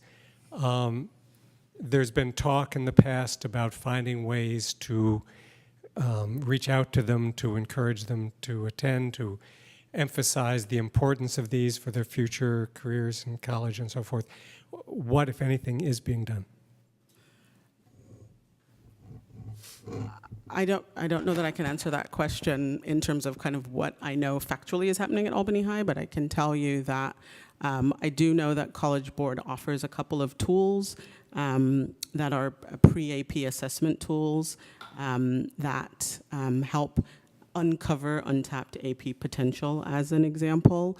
I know that in my experience as a high school principal, we try to provide that assessment pretty broadly to students. I think the other thing is that for many AP courses, you really have to have done the prerequisite work as far back as middle school. And so I think kind of the encouragement is good, but I think thinking about how we're preparing students, providing them with opportunities that, then in 3, 4, or 5 years, that becomes an option for them. I think also is really valuable. Students don't, by virtue of encouragement, become prepared for AP Calculus AB as an example. I lasted 2 weeks in that class and then became a teacher's aide. So that, that doesn't happen just through encouragement. But I think just in talking to the principal, I know that in general they're kind of taking a look at the program and the ways in which we're serving all students, and I think looking at these data sets, breaking them out, making them visible, and then having conversations about them is a really good first step in addressing what are the disparities both in enrollment and then also in examination performance. So I just want to piggyback a little bit on that, and maybe the principals will answer my question. I know that there's a monetary amount, of course. Those tests are not free, so maybe that's one of the barriers that's blocking it. So long ago, when I attended and took tests, I was pretty much told by, my guardian that you can't take more than 3 because we just don't have the money, to take more than that. So choose your top. So because this district has the LCAP funding, can that money be used for if these, students want to actually take those AP exams and that they would not have the money otherwise, that they can utilize that pot to take that? I think that it's fair, but, they may not take the exam because they might not have the funds, 1, and then 2, sometimes maybe they don't feel that they're as prepared. That's nothing against the teachers, just maybe at that time, they're not specifically ready by the time the exam or whatever is offered. So I don't know if the high school's doing a survey to the students and the parents. I just want to emphasize that because these are minors. Parents do want to know what's going on with their child about the AP programs and just the children and the parents feeling about it. So. And I want to respond. Thank you very much for bringing up the issue of money. So there is a fee waiver that's available through AP so that you can take the exam at a reduced cost. And also, when we received last year the college readiness block grant funds, that can be used for a period of 3 years. One of the acceptable uses for that is paying for AP tests for students. So there is potentially a pool of money that we could use at least over the next couple of years to provide the opportunity for students to take the test who wouldn't otherwise be able to. Thank you. And how are we letting students know about that?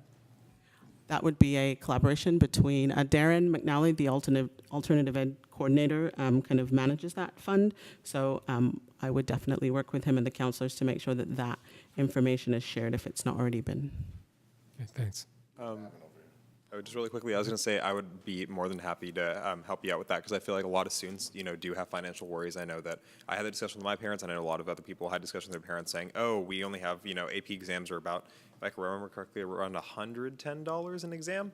And so, when you're taking a lot of classes and you're trying to reach for the stars, it ends up costing a lot of money. And so I'd be more than happy to work with you to publicize that to the school, because I know that they would be very interested to hear that. Great, thank you. Thank you. Alexia? Thank you. I just wanted to respond briefly because I think later on this year, we probably should request a staff report on our math programs and how the alignment between the middle school and high school will be offering some more opportunities for students, especially the African-American students you spoke of, to get into the track that will allow them to take the AP course. For example, in math, we have the middle school working on some placement considerations, and we've seen an uptick in the number of students who are eligible for that Math 1-2 honors AP track, as well as the high school next year looking at combining their Math 1 and their Math 1 Plus courses. Again, will allow folks, especially those who didn't have the stability in the middle school, to be on track to actually reset themselves, so once they're in 9th grade, they could actually find themselves once again on an AP course track. Thank you.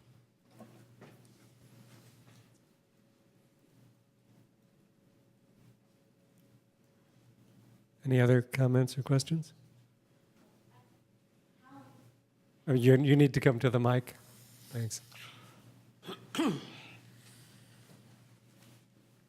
Thank you for the monetary answer. How many would a student, be able to take? So if they're ideally enrolled in 5 and they did need monetary help, are you limited, or would it be limited to 3?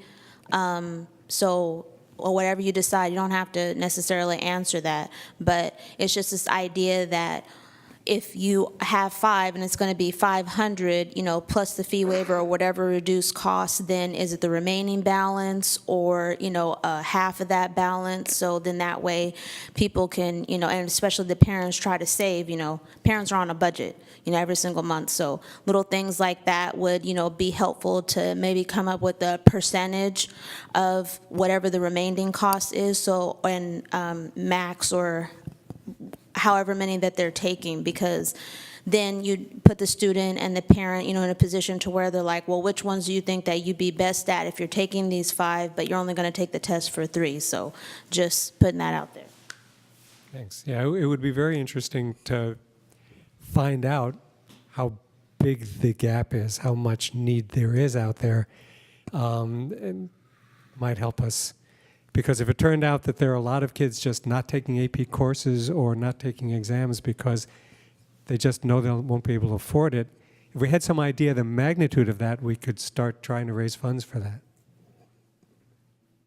Just to speak really briefly on that, I do know, I've talked to a couple of friends, and a couple of them have been kind of considering the idea of, should I really take this AP course? Like, do I have the money to afford this? And in some cases, it's like the parents have the money, but it's like a stretch. And so a lot of kids will prioritize, the idea of, maybe I shouldn't take this one. It's going to cost a lot of money, and I don't know about this. And so I think that if we do have the money, it'd be really important to push our students to do these APs because it can help them out in the future.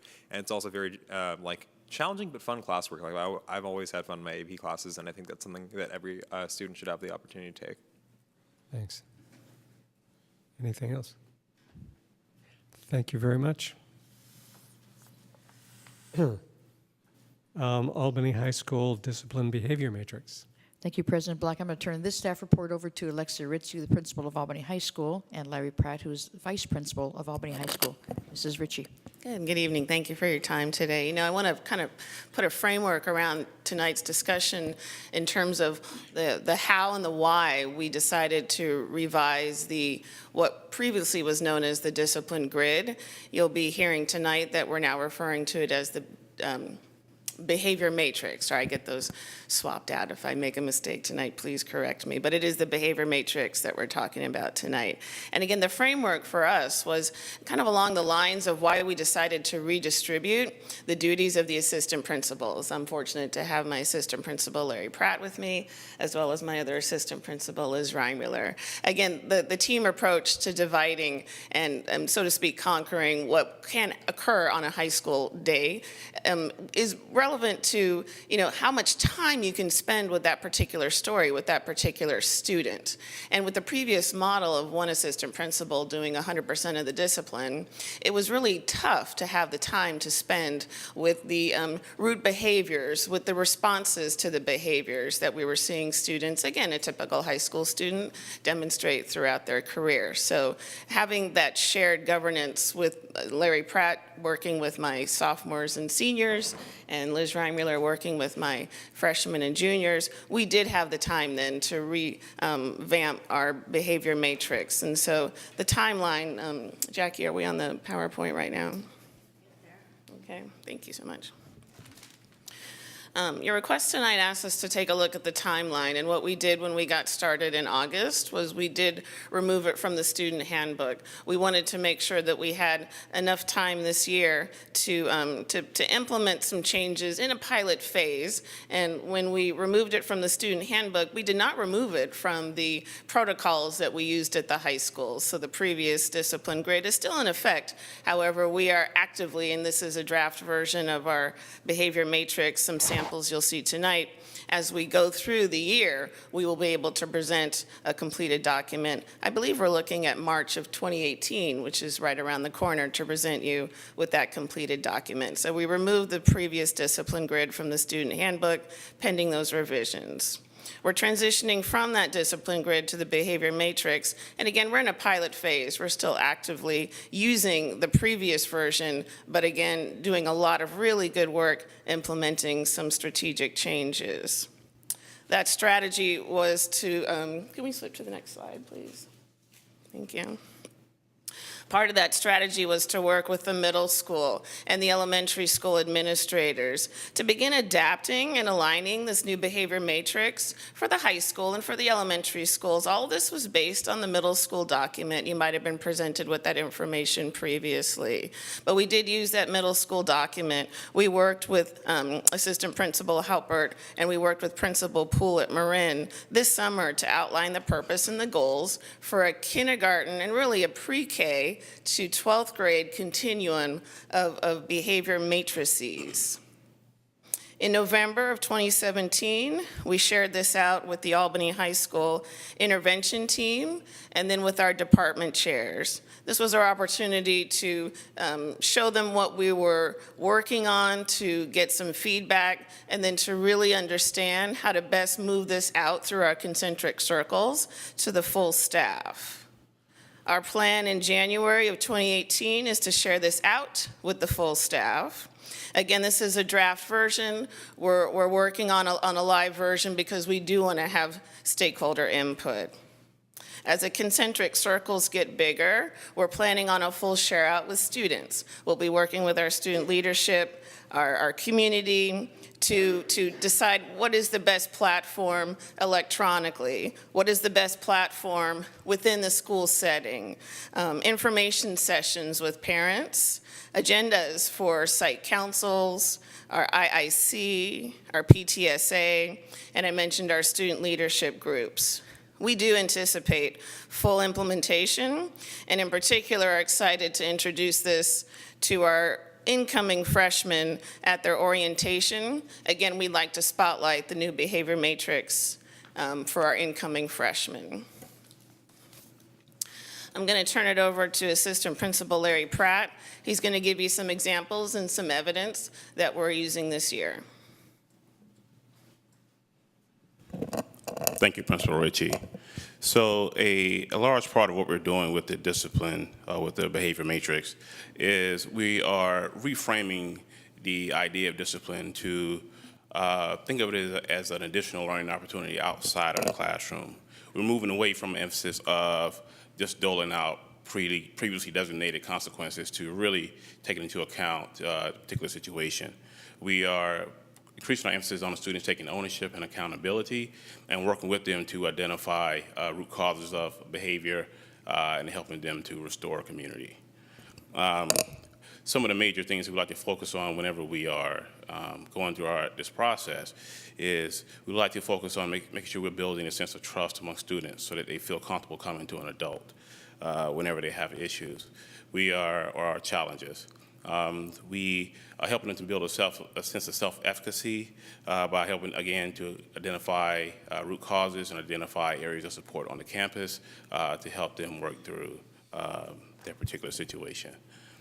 If you look at the slide that's up, you can see that in black we have the traditional ed code language that was also in our previous discipline grid.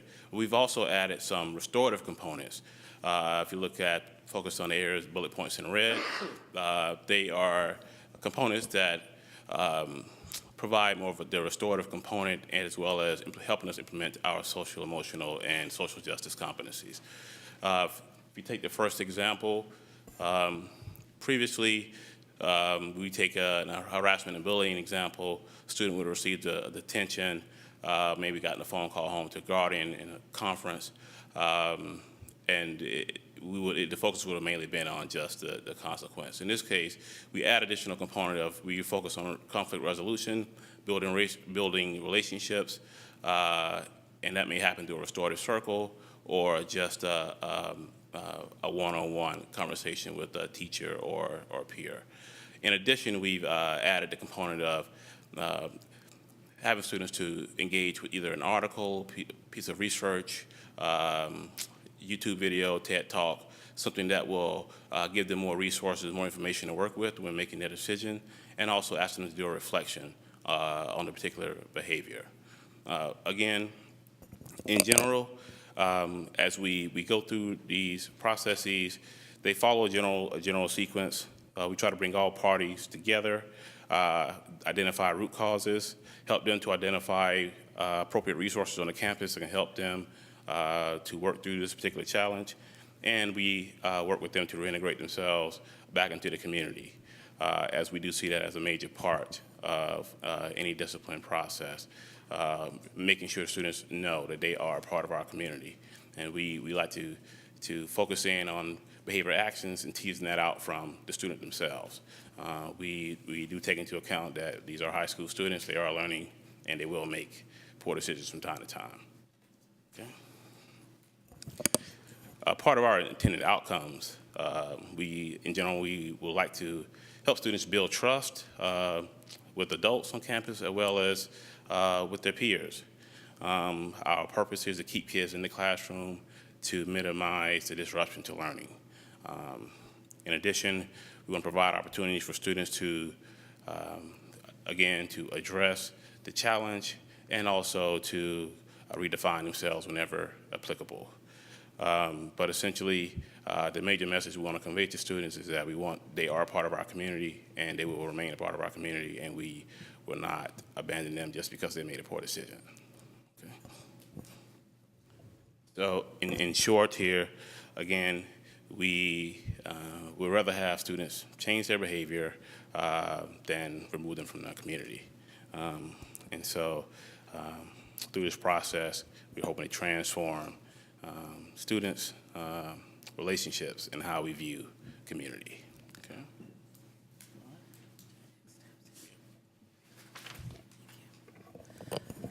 Thank you. So to wrap us up, our next steps will occur over the next couple of months.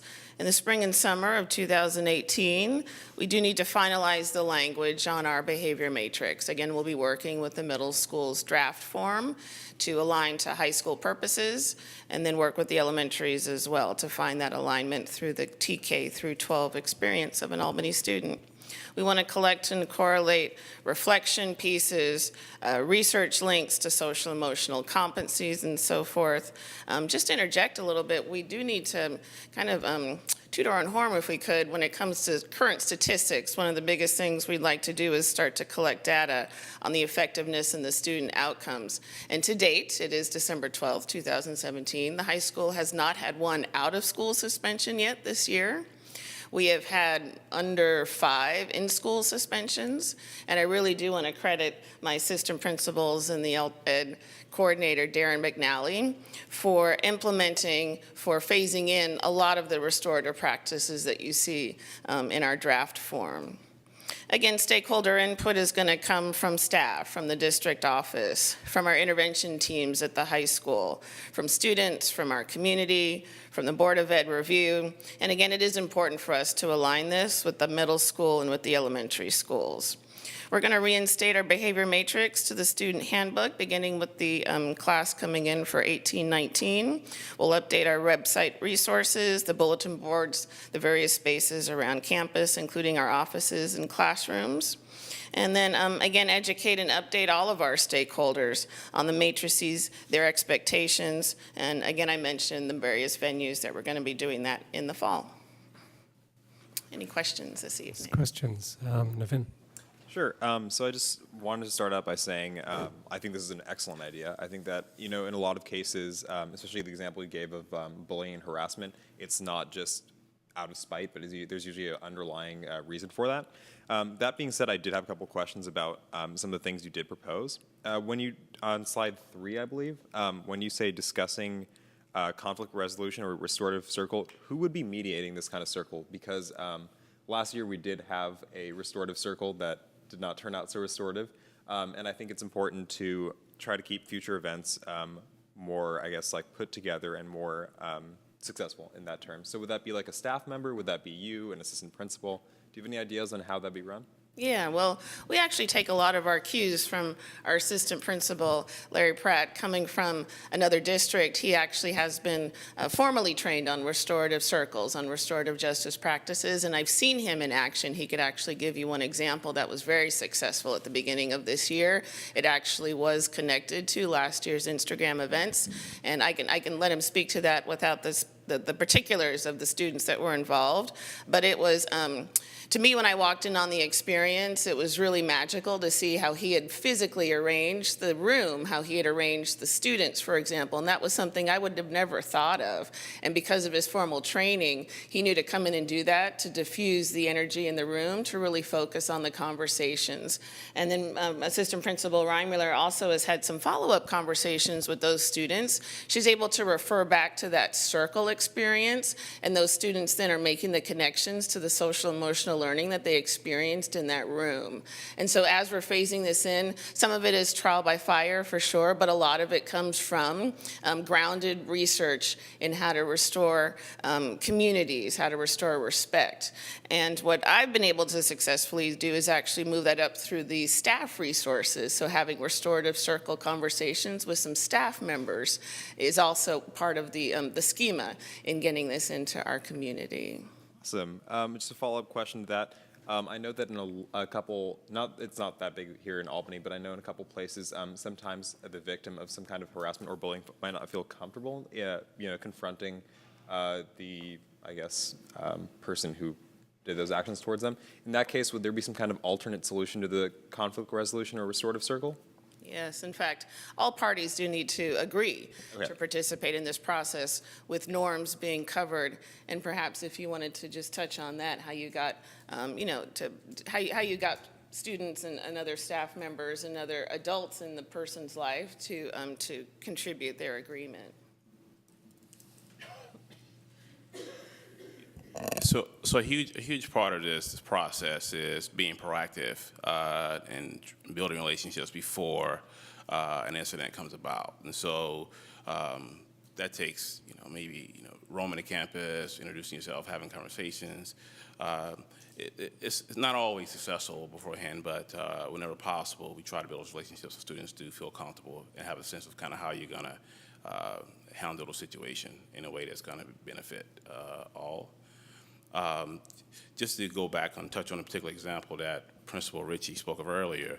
So we had 2 groups of students on campus that were still kind of processing feelings around the events of last spring. One particular group felt very strongly that, there seemed to be a feeling that people wanted to move on and not adequately address what happened. And another group felt that, they wanted to essentially move on from it. And this kind of, over the summer, led to some incidents that caused more friction between the two groups. The two groups had a long history of a friendship, so that was a foundation that that I was able to build upon. But there was some inappropriate activity that occurred through the summer, and so what we were able to do was to bring the two groups together, provide an opportunity for, or at least provide a platform for some restorative dialogue and processing. So that we found that there were a lot of miscommunication.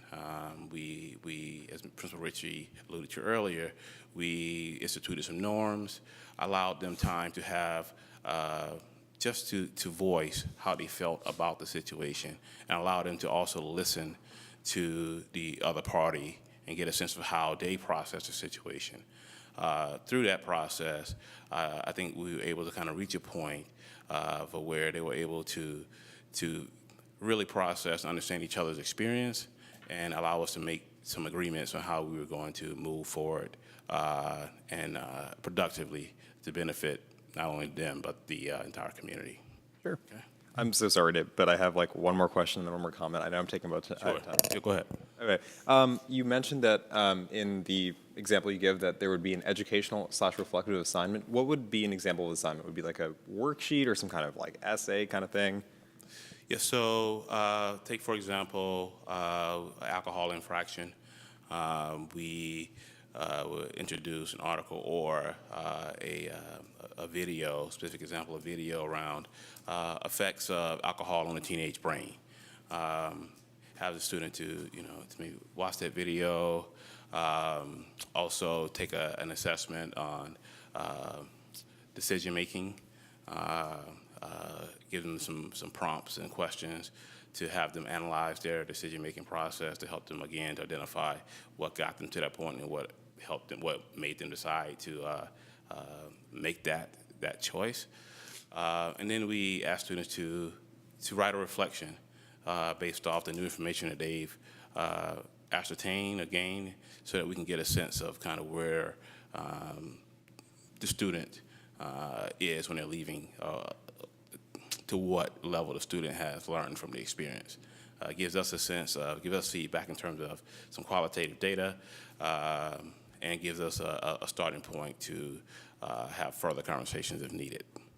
Awesome. Yeah.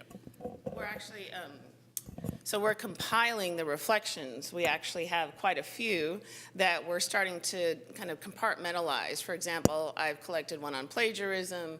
We have some on other infractions. And part of leaving a legacy would be that we have students coming in the next couple of years being able to read the reflections from their peers. And so anonymously, we would probably offer as one of the reflective assignments for some students to read previous reflections done by their peers, as we know that peer-to-peer influence can mean more than us having a conversation with them. Awesome, absolutely. And my comment was actually more to the board and the community. I just wanted to say, as from a student perspective, I think Ms. Ritchie and her staff have done a phenomenal job at changing the tone at Albany High School. I've noticed this myself personally, and I've noticed this throughout the school. I think that Ms. Ritchie, when you came in, that really signified a change, both for the tone and your staff, of course. Mr. Pratt, I always see it was pretty awesome. Mr. Reinberg, I've seen you a couple times. And I actually think it's really awesome, and I did want to say thank you for that, because especially after last year, there's a lot of tension between the administration and the student body, but going into this year, with all the efforts you and your staff have made, I can see that mending incredibly fast. So I want to thank all of you for that. Naveen, I appreciate that. The joke of the day is you've heard of the Justice League. Well, I now have the Social Justice League at the high school. Thanks. Okay, so I know there were other board members with questions. I'm just going to ask you to try to keep it short because we're already running more than a half an hour behind. Ross? Yeah, just two things. First, a question. The middle school with Cobra Kachas, the previous assistant principal Goins with positive referrals. Is there anything along the lines of, I see you being exemplary, I should highlight that, as opposed to just the, okay, here's where you rank on the scale of bad? We still have the positive referrals, but I think Assistant Principal Pratt said it best. It's the development of relationships, and it's that intrinsic value of having a safe and respectful school that I think is more of an outcome that we're looking for rather than individual recognition. Second comment, so one of my guilty pleasures is looking at, on the web, Sorry Watch, because it does a really good job of highlighting where people are or aren't atoning well. And I think there's something to be said for flagging the people who are either upstanders and have contributed to a good outcome, or are atoning well, and someone who has worked hard. And it sounds like there's a bit of that in preserving these statements to show future students of, you know, here's someone explaining the error they made, the corrections they take, you know, that sort of thing. I think highlighting all sorts of aspects, the good upstanders, someone who's atoning with heart, also useful. Yeah. Thanks, Charlie. So first, I just wanted to say I really like the direction this is going, and thank you for the work that you're doing. And second, I had two, I think, quick clarifying questions for you. On this slide that we're looking at right here, I just wanted to clarify that these three blocks that are labeled first incident level, second incident level, and so forth, refer to the magnitude of the incident rather than to the sequence. In other words, this is not the first, second, third incident, or maybe it is, or is it the first level, second level, third level? In other words, I think by design, it's supposed to be as flexible as you'd like it to be. so, well, let me ask that then. So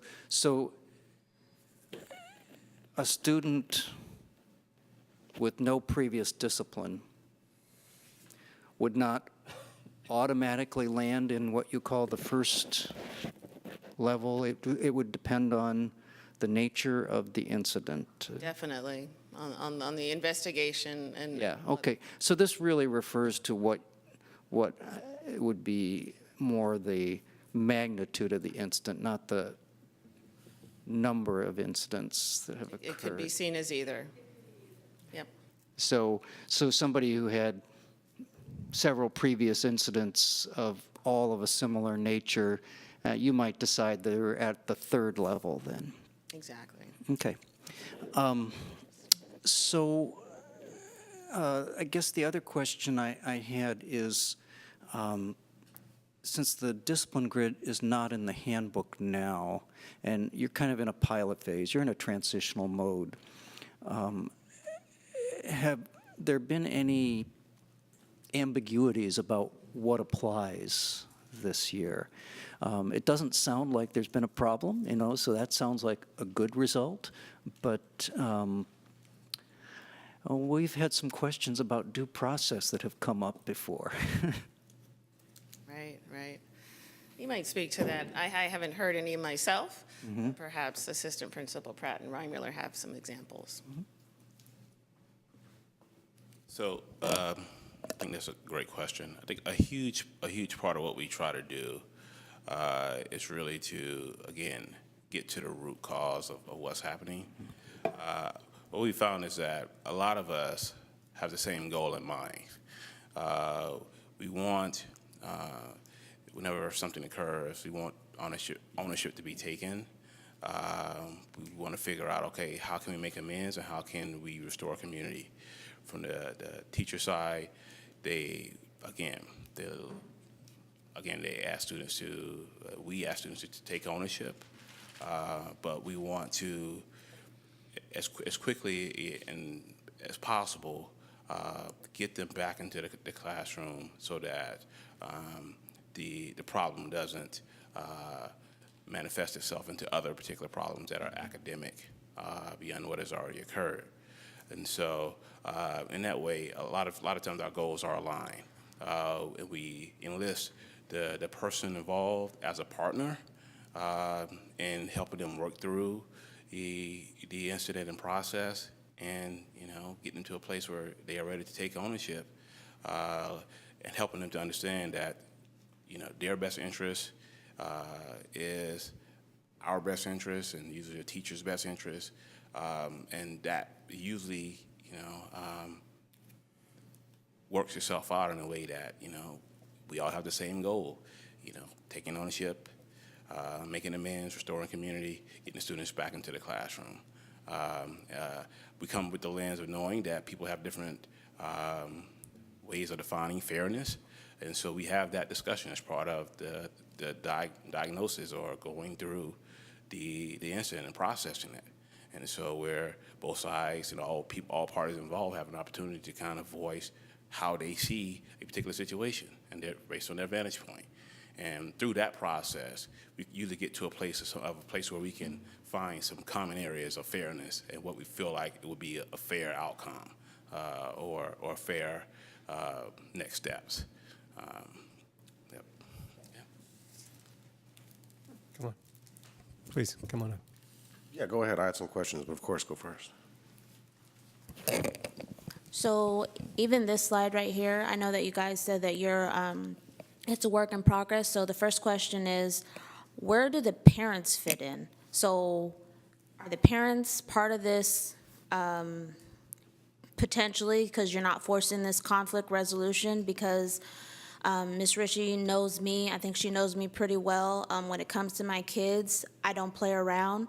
And I would not, really want any of your staff to be with my minor, period, without me present, because then you get in a legal issue. So are the parents signing this in the beginning? I know you said it'll trickle down whenever that is to elementary, et cetera.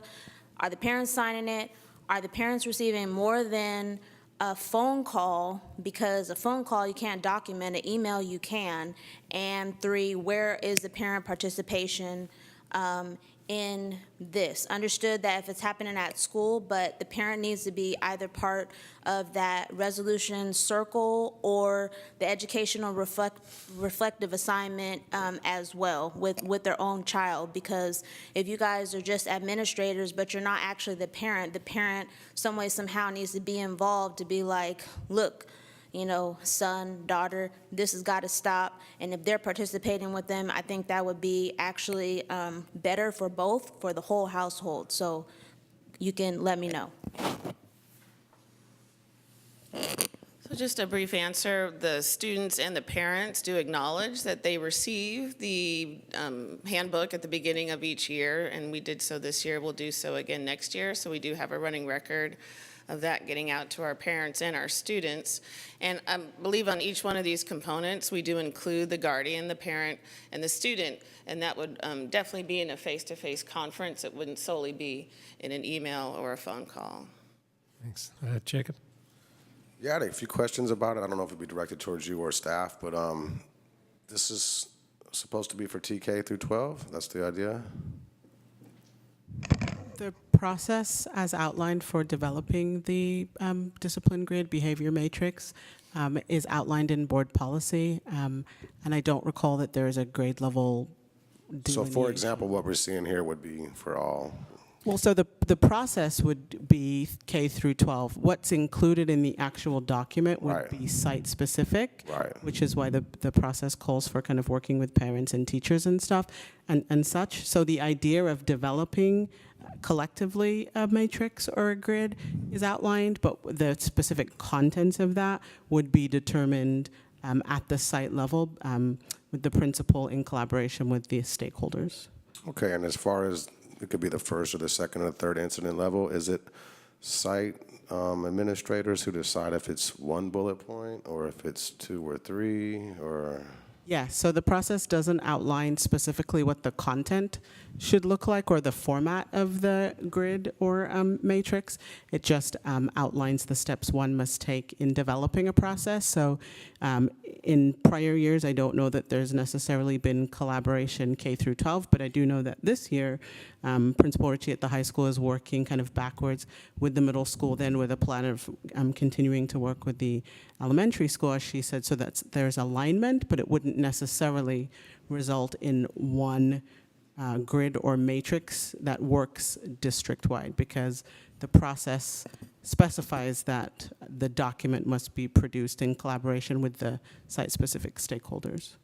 All right, and another one, as far as once this is finalized or whatever in place right now, are all of the students who are, I guess, labeled an offender of one of these things, should they all be held to the same accountability level, or is it for them to decide that some students can more or less get away with stuff that other students are punished for? Well, I think that Assistant Principal Pratt and also Principal Ritchie kind of spoke to that in response to Board Member Blanchard's question, in that these are guidelines and that based on kind of the specific circumstances, and I would imagine in some consultation between principal and assistant principal and working through the situation, they would determine what the best course of action would be.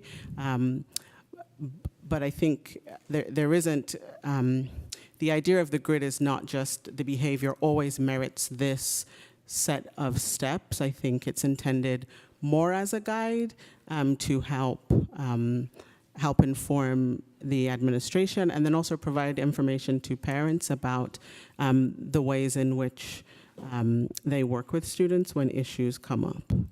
Maybe I'm not asking clearly. So for example, if student A uses this derogatory term towards somebody, and student B uses the exact same derogatory term to somebody, should it be the same consequences for both of them? So one would think so, and it would be that would be a determination made by the site.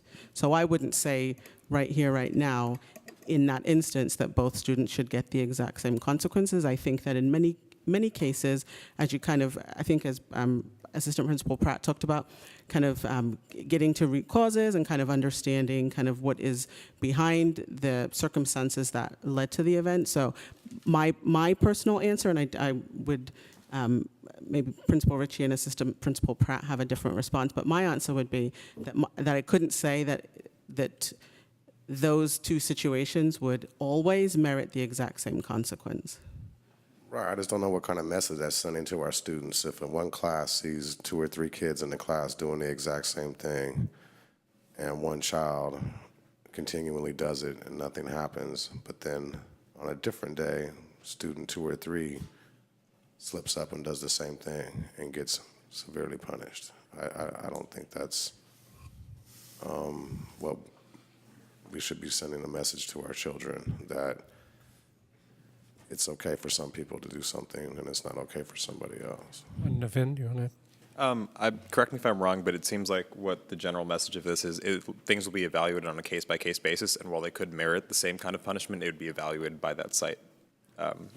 Yeah, if I may respond to that, yeah. I think if you have the same situation that, if we imagine it, those situations occur in a vacuum and they play it out the same, I don't see any reason why they would not receive the same consequence. But the idea of this is we're trying to go toward move toward a spirit of really diagnosing, understanding that behaviors usually occur for a reason, and that we want to take the proper time and help to really ascertain what that reason is. You know, we try to move away from kind of a mandatory minimum feel when it comes to discipline. But yes, if 2 situations that are very similar and played out the same occurred, I don't see any reason why they would not receive the same consequence. And we have conversations, we process. There's a lot of processing that's involved. So, and all parties involved, including the person that's harmed, has input into the final outcome. And so, but thank you for that question. Yeah. No, thank you for your honest answer. I appreciate it. And then just one last thing, as far as just kind of a recommendation for myself.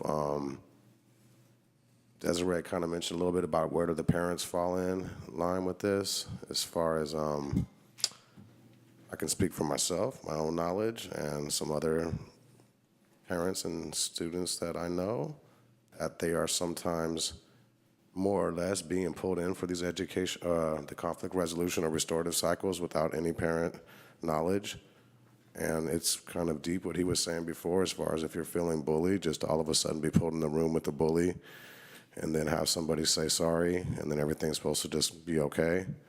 So I would just caution that for anybody out there, especially with the younger children, that it's not okay just to pull children in and have them confront the person who's been tormenting them without the parents being aware of it. Thanks. This is going to come back in a few months, right, when you actually present the discipline matrix. So since we're running about 50 minutes behind right now, I wonder if we can defer further conversation to when it comes back.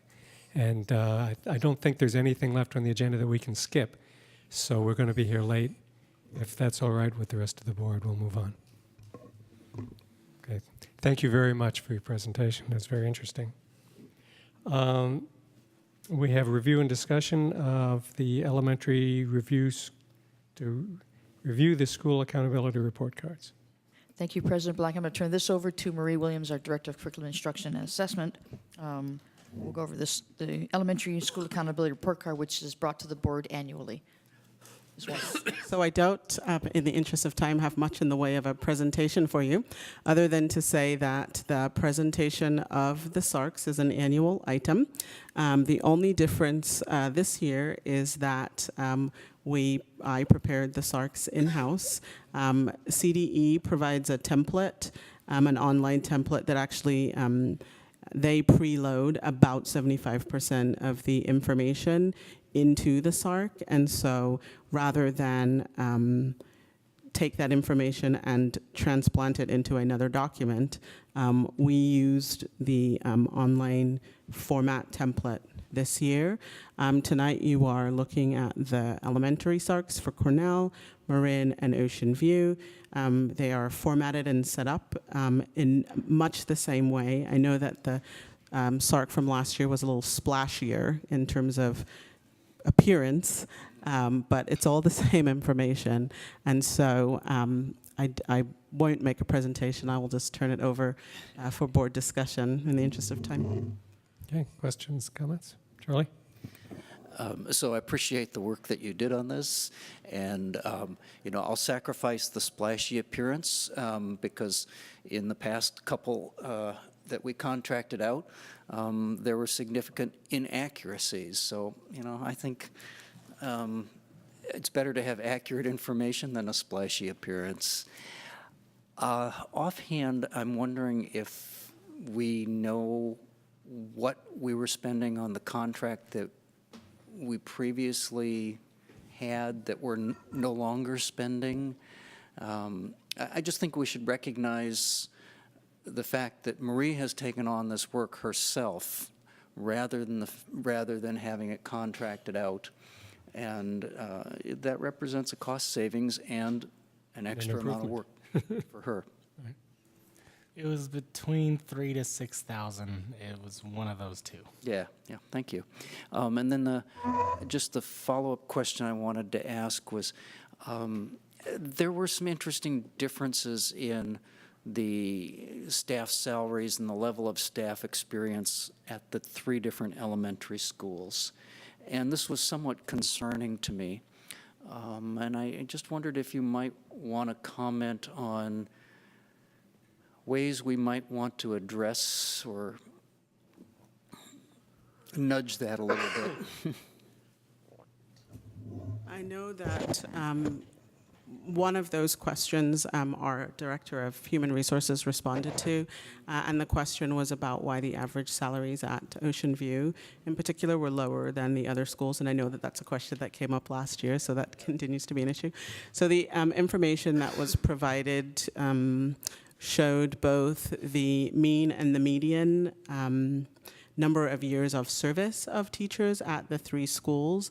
And in fact, at Ocean View, both when you look at the median and the mean, the number of years that teachers at Ocean View have been at Ocean View is less than at Marin and Cornell.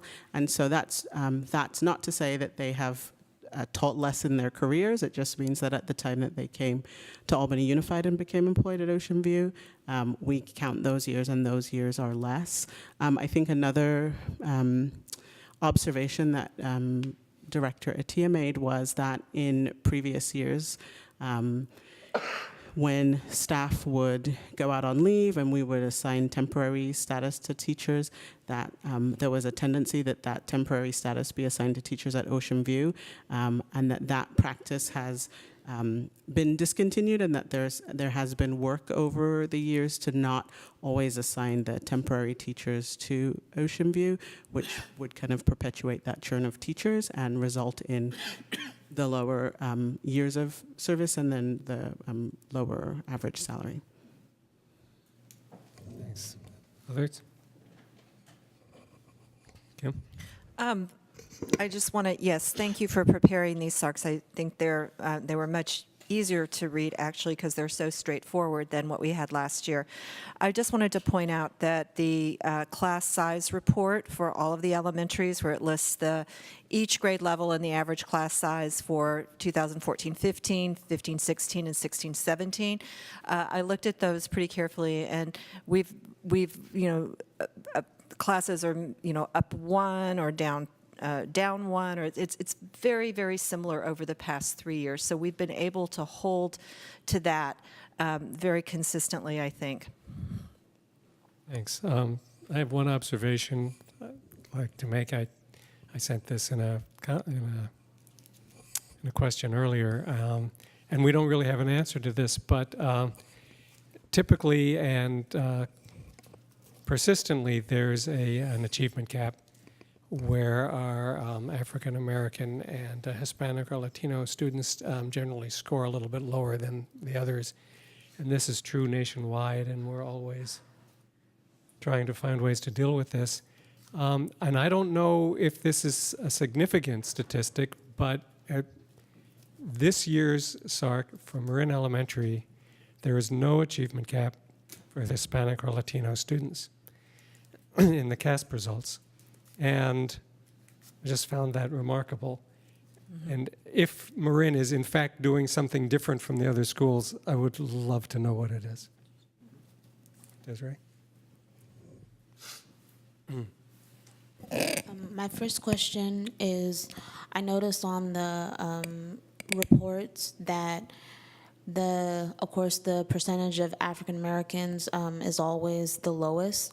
But then when it comes to the test results part that is actually counted on, I forget which part it is, but the African Americans are always either a dash or not applicable. If you can explain that, because I know other parents have inquired about that as well. And also, this is going a little bit off of President Black's comment. I know that I personally have worked very hard with my oldest with test anxiety, but I collaborated with the teachers at Marin, especially last year, and there was a significant improvement. So I think that that's something also that should be addressed, not just, I mean, it really should be for all the kids. Test anxiety is a very serious thing, and the more that children, students can address and know what their anxieties are, the more they won't have to worry about having pressure later, especially when it comes to studying, managing their time, knowing what their limits and stuff are. These types of things, I'm willing to do, of course, for my own children, but if there's any supplemental information that could be brought to other parents, I'm sure that would also help, and it would help as far as raising just testing in general. Yes, so in regards to the double dashes, for the purposes of developing the SARCs, any population of a student group that has fewer than 10 students, we're not allowed to report. And so even in completing the template, where there were some instances where the data loaded in by CDE indicated that there were fewer than 10 students in a student group, the template doesn't let you go on until you rectify that, reconcile that. So, there are other ways that we have information kind of locally that's the same information that we can provide to families, but in terms of developing the SARCs, we're not permitted to include that information.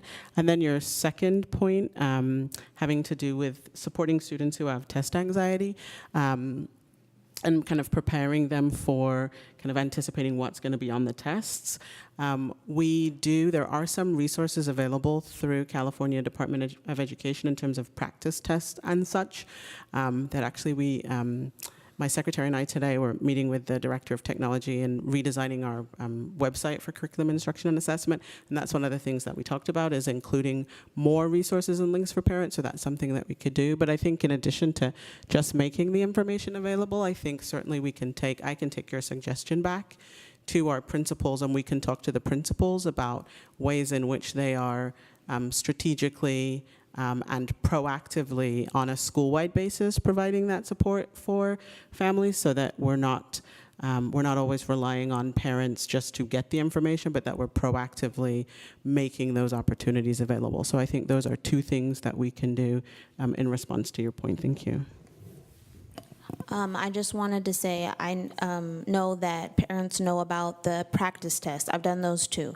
We're talking about a level of knowing when and recognizing that your child maybe didn't score as well, and that they actually have a test anxiety, and then using techniques in order to bring down that test anxiety. It really goes to any type of anxiety you have, but methods, things like that. So that's what I mean, because practicing the test is practicing the test, but once you get in the environment, you're actually sitting there, whether it's your palm sweating or whatever it might be, little techniques like that, but, deep breathing, some of these, types of things. So that's just, I want to clarify. I think you kind of know, but those are the types of, other things to practice that you could do at home in general to bring that anxiety down, because it does, spill over to the schoolwork, and you want to be sure to address it, and they know when they're being triggered, what their trigger is, and then,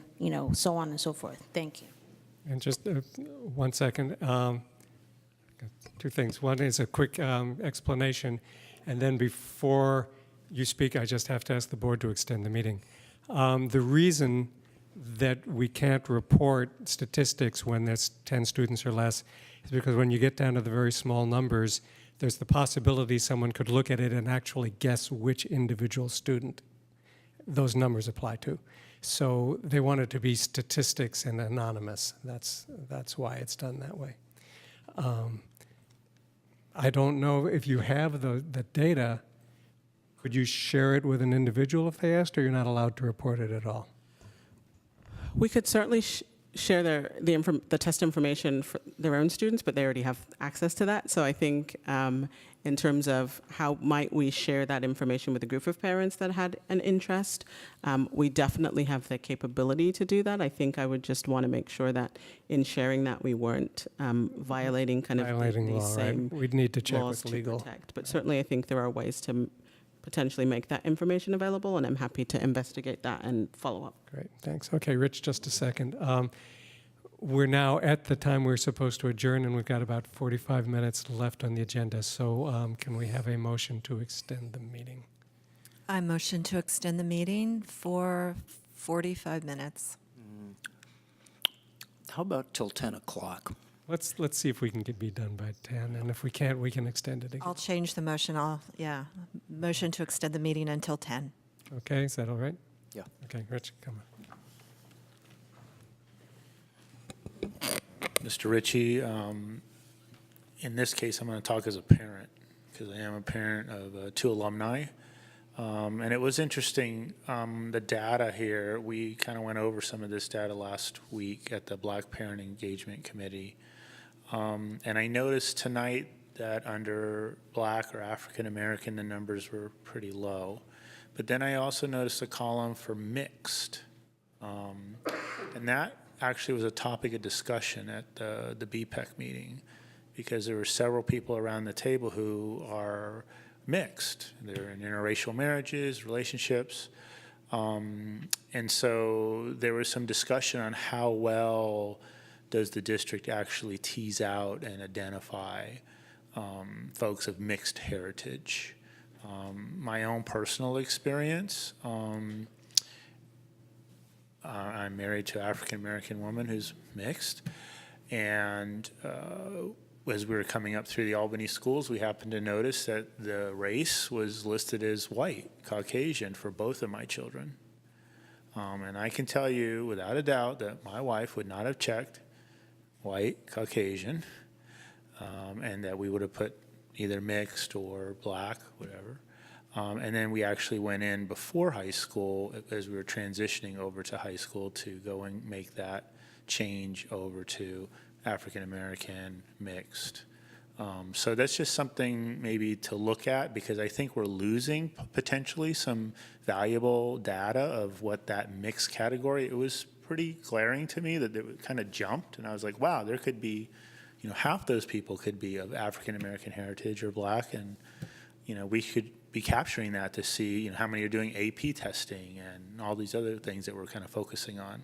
So just to let you know, it has been a topic of discussion just as of last week. So I'm not sure how we can do that, but that's something to look at. That's interesting. Thank you. Are we ready to move on? Or okay, good. Thank you for that report. And first interim financial report. Thank you. In the interest of time, I'm going to turn this right over to Alan Gard, who will be doing this report. Thank you, Superintendent Williams. So this is just a quarterly financial update to the school board. The reason we have quarterly updates on our financials is because finances change all the time. We are very dependent on the state, and with the state being volatile, our finances change. I want to just note some good things is that because we've made some changes recently, we're able to bring forward this first interim budget with a positive certification temporarily. I should emphasize temporarily, and then we could talk about it in one of the future slides.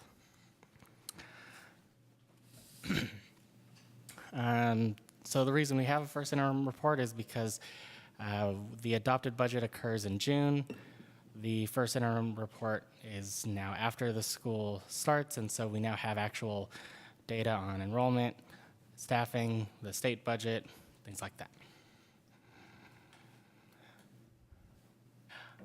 And just a note from the special board meeting last week, this first interim report does not include the anticipated additional revenues from the state. The reason for that is because we're not allowed to incorporate that information. It's information that I have to bring forward to the county and the county review. So the county would review official state data. We'll have the official data in January, right there, January 10. So a lot of information would be clarified after January 10, and we have a board meeting on January 23rd where I'd share with the board what was presented at what the governor released. So, what are some major changes that occurred? Since we adopted the budget in June, there was one-time funding that we received from the state in over $500,000. That I'll touch on at the next slide. In addition to that, we also had a Prop 39 energy efficiency grant. That's essentially paying for solar at the Albany Middle School Annex, as well as lighting projects to help bring the cost down for our utilities. In addition to this, we're also continuing to look at ways to reduce our utility costs and look at ways where we could implement more solar across the district, either with or without the upfront costs. Another thing that I would want to note is with the interest rates that we're receiving from the county treasury, it's still not this great return on the cash that's sitting there, but we are able to generate about $250,000 more than I anticipated in June. And so those funds are within the county treasury, and they can only be spent on the bond measure that is generating that interest. And so with the one-time funding that we received from the state, this is what I presented in June. Essentially, we've received one-time allocation since 2014. This is a practice that the governor has utilized in order to mitigate any potential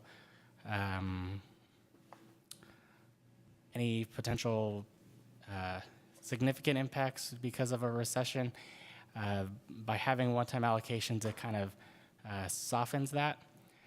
So when the governor released his May revise, he noted that we could potentially receive about $630,000 for Albany. The reason it was not included in the budget is because through that time, they were essentially saying that the $630,000 they would not provide until after 2019, and which is essentially a year after this budget. The state legislature pushed back and said that's ridiculous. So what he said was, okay, fine, I'll give it to you in 2018, but I'm going to reduce the amount. So now that they actually solidified that, that's why it's in the budget, and we're able to utilize those funds. And that's why I usually get labeled as the boy who cried wolf, because there's always new information. So what occurred at the December 5th board meeting, these two items at the top are what's incorporated in our first interim report. What's not included is the additional revenues that I talked about earlier. What does our first interim look like? Essentially, I tried to condense it as much as possible, but essentially, we still have a shortfall, and it's a shortfall that brings our current reserves from 14% this year down to 5% in 2019-20. The emphasis on 2019-20 is because for school districts, we have to maintain a 3-year budget. I'm referencing 2020-21 in gray because if there's absolutely no changes, no additional revenues from the state, nothing, then we'd have that as a reserve. Would essentially, our reserves would be wiped out. But with the additional revenues that we're anticipating from the state, as well as the other adjustments that we talked about at the last board meeting, it looks like we'll be able to bring forward a budget in June that shows we have a 3% reserve in 2021, and our reserves would again be wiped out the following year. So we still need to keep on task and make sure that over time we're able to align our revenues and expenditures. As noted at the last board meeting, we have additional 12 months to move forward with the budget priorities process, and we're continuing to do that. So tonight's the first interim. A lot of stuff's going to happen in January. Actually, I think that's the January 23rd board meeting, or January 23rd. Sorry, okay, never mind. So a lot of stuff's going on in January. We'll have the second interim report in March. This is when I can officially bring forward a budget that incorporates the governor's proposal in January, but we're still going to be working with the new information that I get in January. It's just the county won't have this new information. And then June is when we would adopt the budget. That's it. Thanks. Questions? Okay.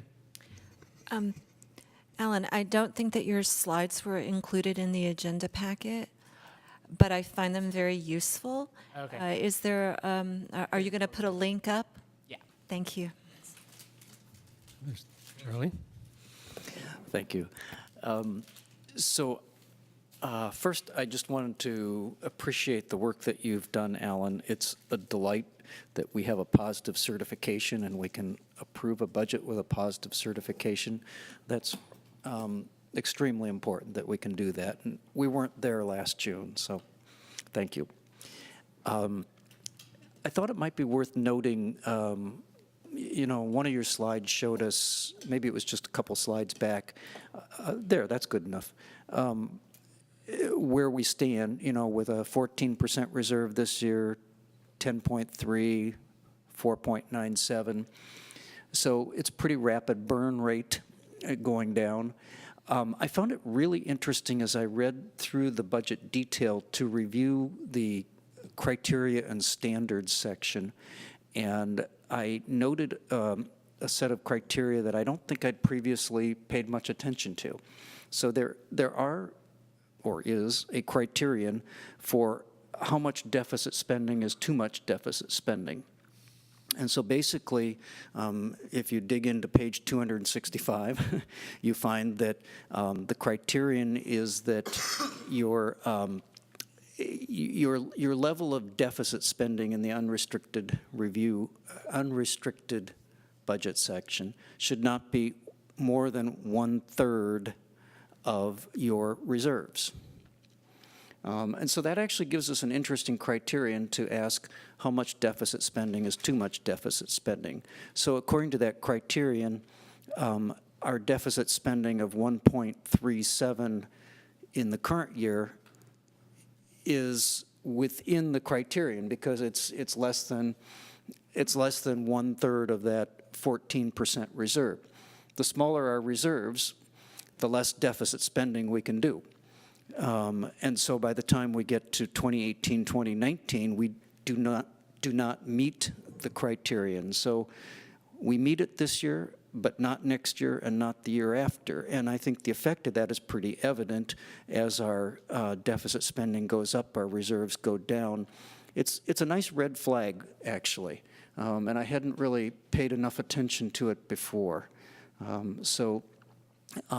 It basically is telling us, yes, we have a positive certification, but because this criterion flags next year as problematic, we need to keep paying attention to that budget.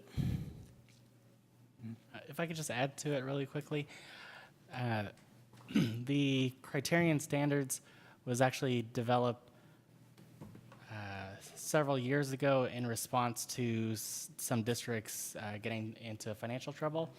And so it was specifically developed by the Fiscal Crisis Management and Assistance Team, which is essentially the arm of the state to go in and kind of get things in order. And it grew from just like one page of kind of some key indicators to 26 pages of data. I can add that to a future budget just to kind of point that out and provide a spotlight to it. Other questions, comments on the budget? I'd like to echo Charlie's thanks to you for all the work you've done on this and for getting us another budget that comes in at an acceptable level. And we obviously have a lot more work to do, but so we're on the path anyway. Anyone else? Okay, this is an action item. So we'll need a motion to accept the first interim financial report. So moved. Do we have a second? Second. All in favor, say aye. Aye. Thank you. Board committee assignments. I'll turn Albany this High back over. School- Oh, sorry. Sorry, Albany High School Classroom Edition project. Thank you, President Black. Sorry for interrupting you. I'm going to turn this back over to Alan Gard because we do need board committee assignments for the Albany High School Classroom Edition project. Mr. Gard. Thank you, Superintendent Williams. So this is a committee that was put in advance in order to provide focus to the Albany Middle School Annex. The Albany High School Classroom Edition project is a project that began essentially 2 years ago to help clarify what it is the high school needs long term.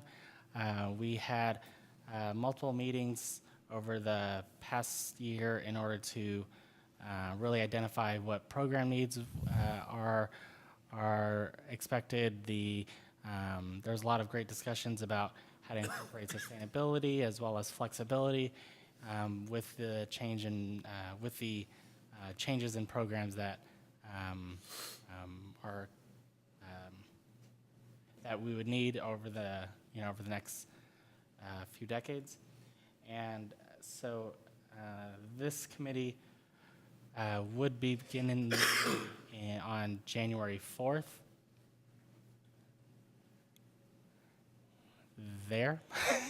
In order to begin the process of selecting a contractor for this project. It's essentially the same process that we conducted with the Albany Middle School Annex. It's a process that's very time intensive, but I believe helps ensure that we get a lot of collaboration and we're able to get a good result in the end. And so these would be the 3 meetings where we would use to select a contractor. And then there would be additional meetings in the afternoons in order to refine the design over the spring. And with that, that's all I got. So you're looking for 2 board members to be in this committee, is that right? Correct. Okay. Anybody jumping for the opportunity? So who were the board members previous to this? Ron was one. And I was one. And I'm willing to serve again unless somebody's really dying to do it. But Kim, you're volunteering? I am interested in this. The one problem that I have with the schedule is that Thursday, January 18th is one of the school board office hour dates for lunchtime at the high school. So if, Navin, if you think that could be changed, or if you think that Ross could handle that by himself, then I would be open for all 3 of those dates. Yeah, it does say time and location to be refined, so I think there's some possibility of changing these. Is that right? No, I mean No? to change the, I mean to change the date that No, I Ross understand. and I would talk to the high school students. No, I We could change understand. that end of it. Well, I could also just provide some clarification that the board members for these dates are in a oversight role, I guess, just like a process role. So if one of these meetings is missed, the February 1st meeting is essentially like a wrap-up meeting to really know what the contractors are proposing. So it's a date that's flexible. But as far as like long-term with finalizing the design over the spring, that's something that we would develop with the committee. Right. Having been through this one time already, I can tell you these meetings are grueling. They're all day long. But the board member does not vote in selecting a contractor to avoid any possible appearance of conflict of interest. So you're just there in an observatory capacity, and there are 2 board members assigned. If one of them is there, that's really adequate just to observe. Later on, when the design is being refined, is when you would be more engaged, and those are not all-day meetings. So I think that certainly could be worked out. Charlie? So, Alan, I'm wondering if you've envisioned engaging the Sustainability and Integrated Design Committee in this process, and if so, at what point?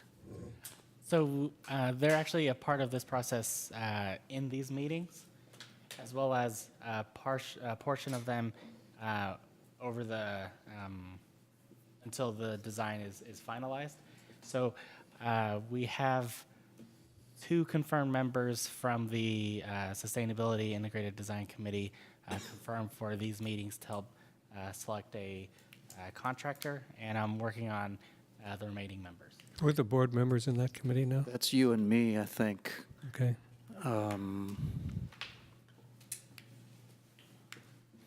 So which meeting did you envision having joint or with the design? Actually, it's essentially going to be a combined group through the life of the project. So you'll have a problem with 3 board members. That would be a problem. So, so maybe Kim and Paul and I can work it out so that there's never more than 2 present. Yeah, right, and I think we usually know ahead of time what the main topics are going to be at each meeting. So if the main topic is about sustainability, Yeah. gladly cede to you. And if it's more about classroom use, then maybe you let me go. I'm sure we can figure that out. So I guess Kim and I have volunteered for this committee, and when it's combined with sustainability, then Charlie will be subbing for me at some of those meetings.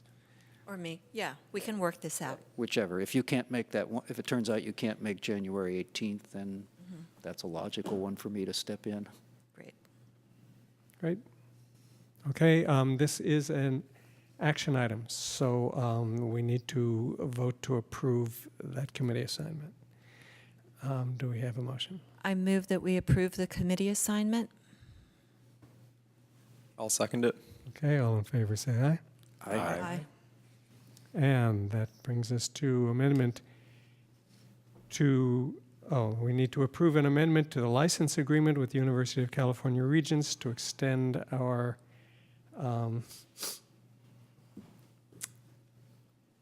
use of their, of the current district office location.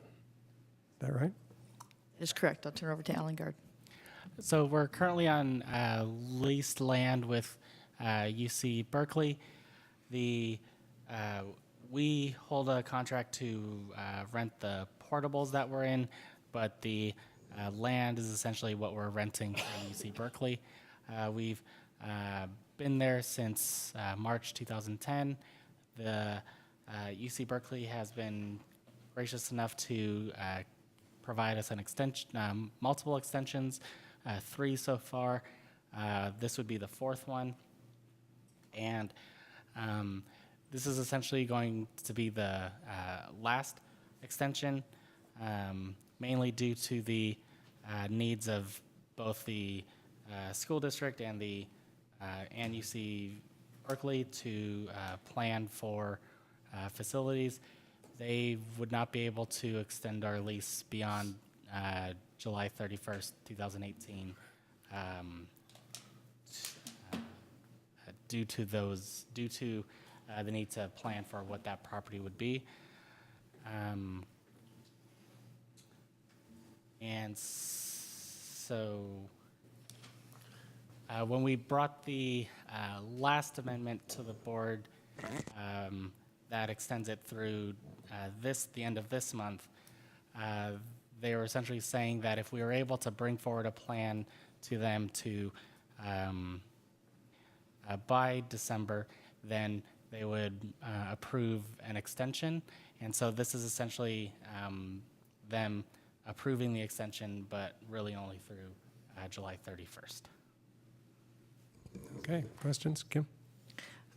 Did they share with you what project they have planned for that corner? They essentially have 2 options that they're working through. One is one of their departments would be located here. The other would be housing. And so they're kind of working through which to do. Interesting. One of their departments really in the village. Department of Natural Department of Natural Resources. Yeah, because they're managing that section of the Gill Tract. Their master plan calls for housing. And that was the explanation they gave us for why we needed to vacate, was so that they could build Of course, they housing. can always change their master plan. And if it is housing, then it'll affect us if it's housing that involves people with kids. But Yeah. I'm sure they haven't committed to telling us what that is yet.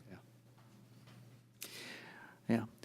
I just wanted to observe that I hadn't really appreciated that we actually spend less on the land lease than we spend on the lease for the portables.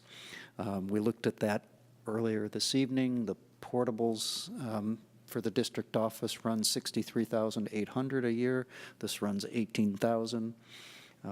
So between the two, it's a little over $80,000.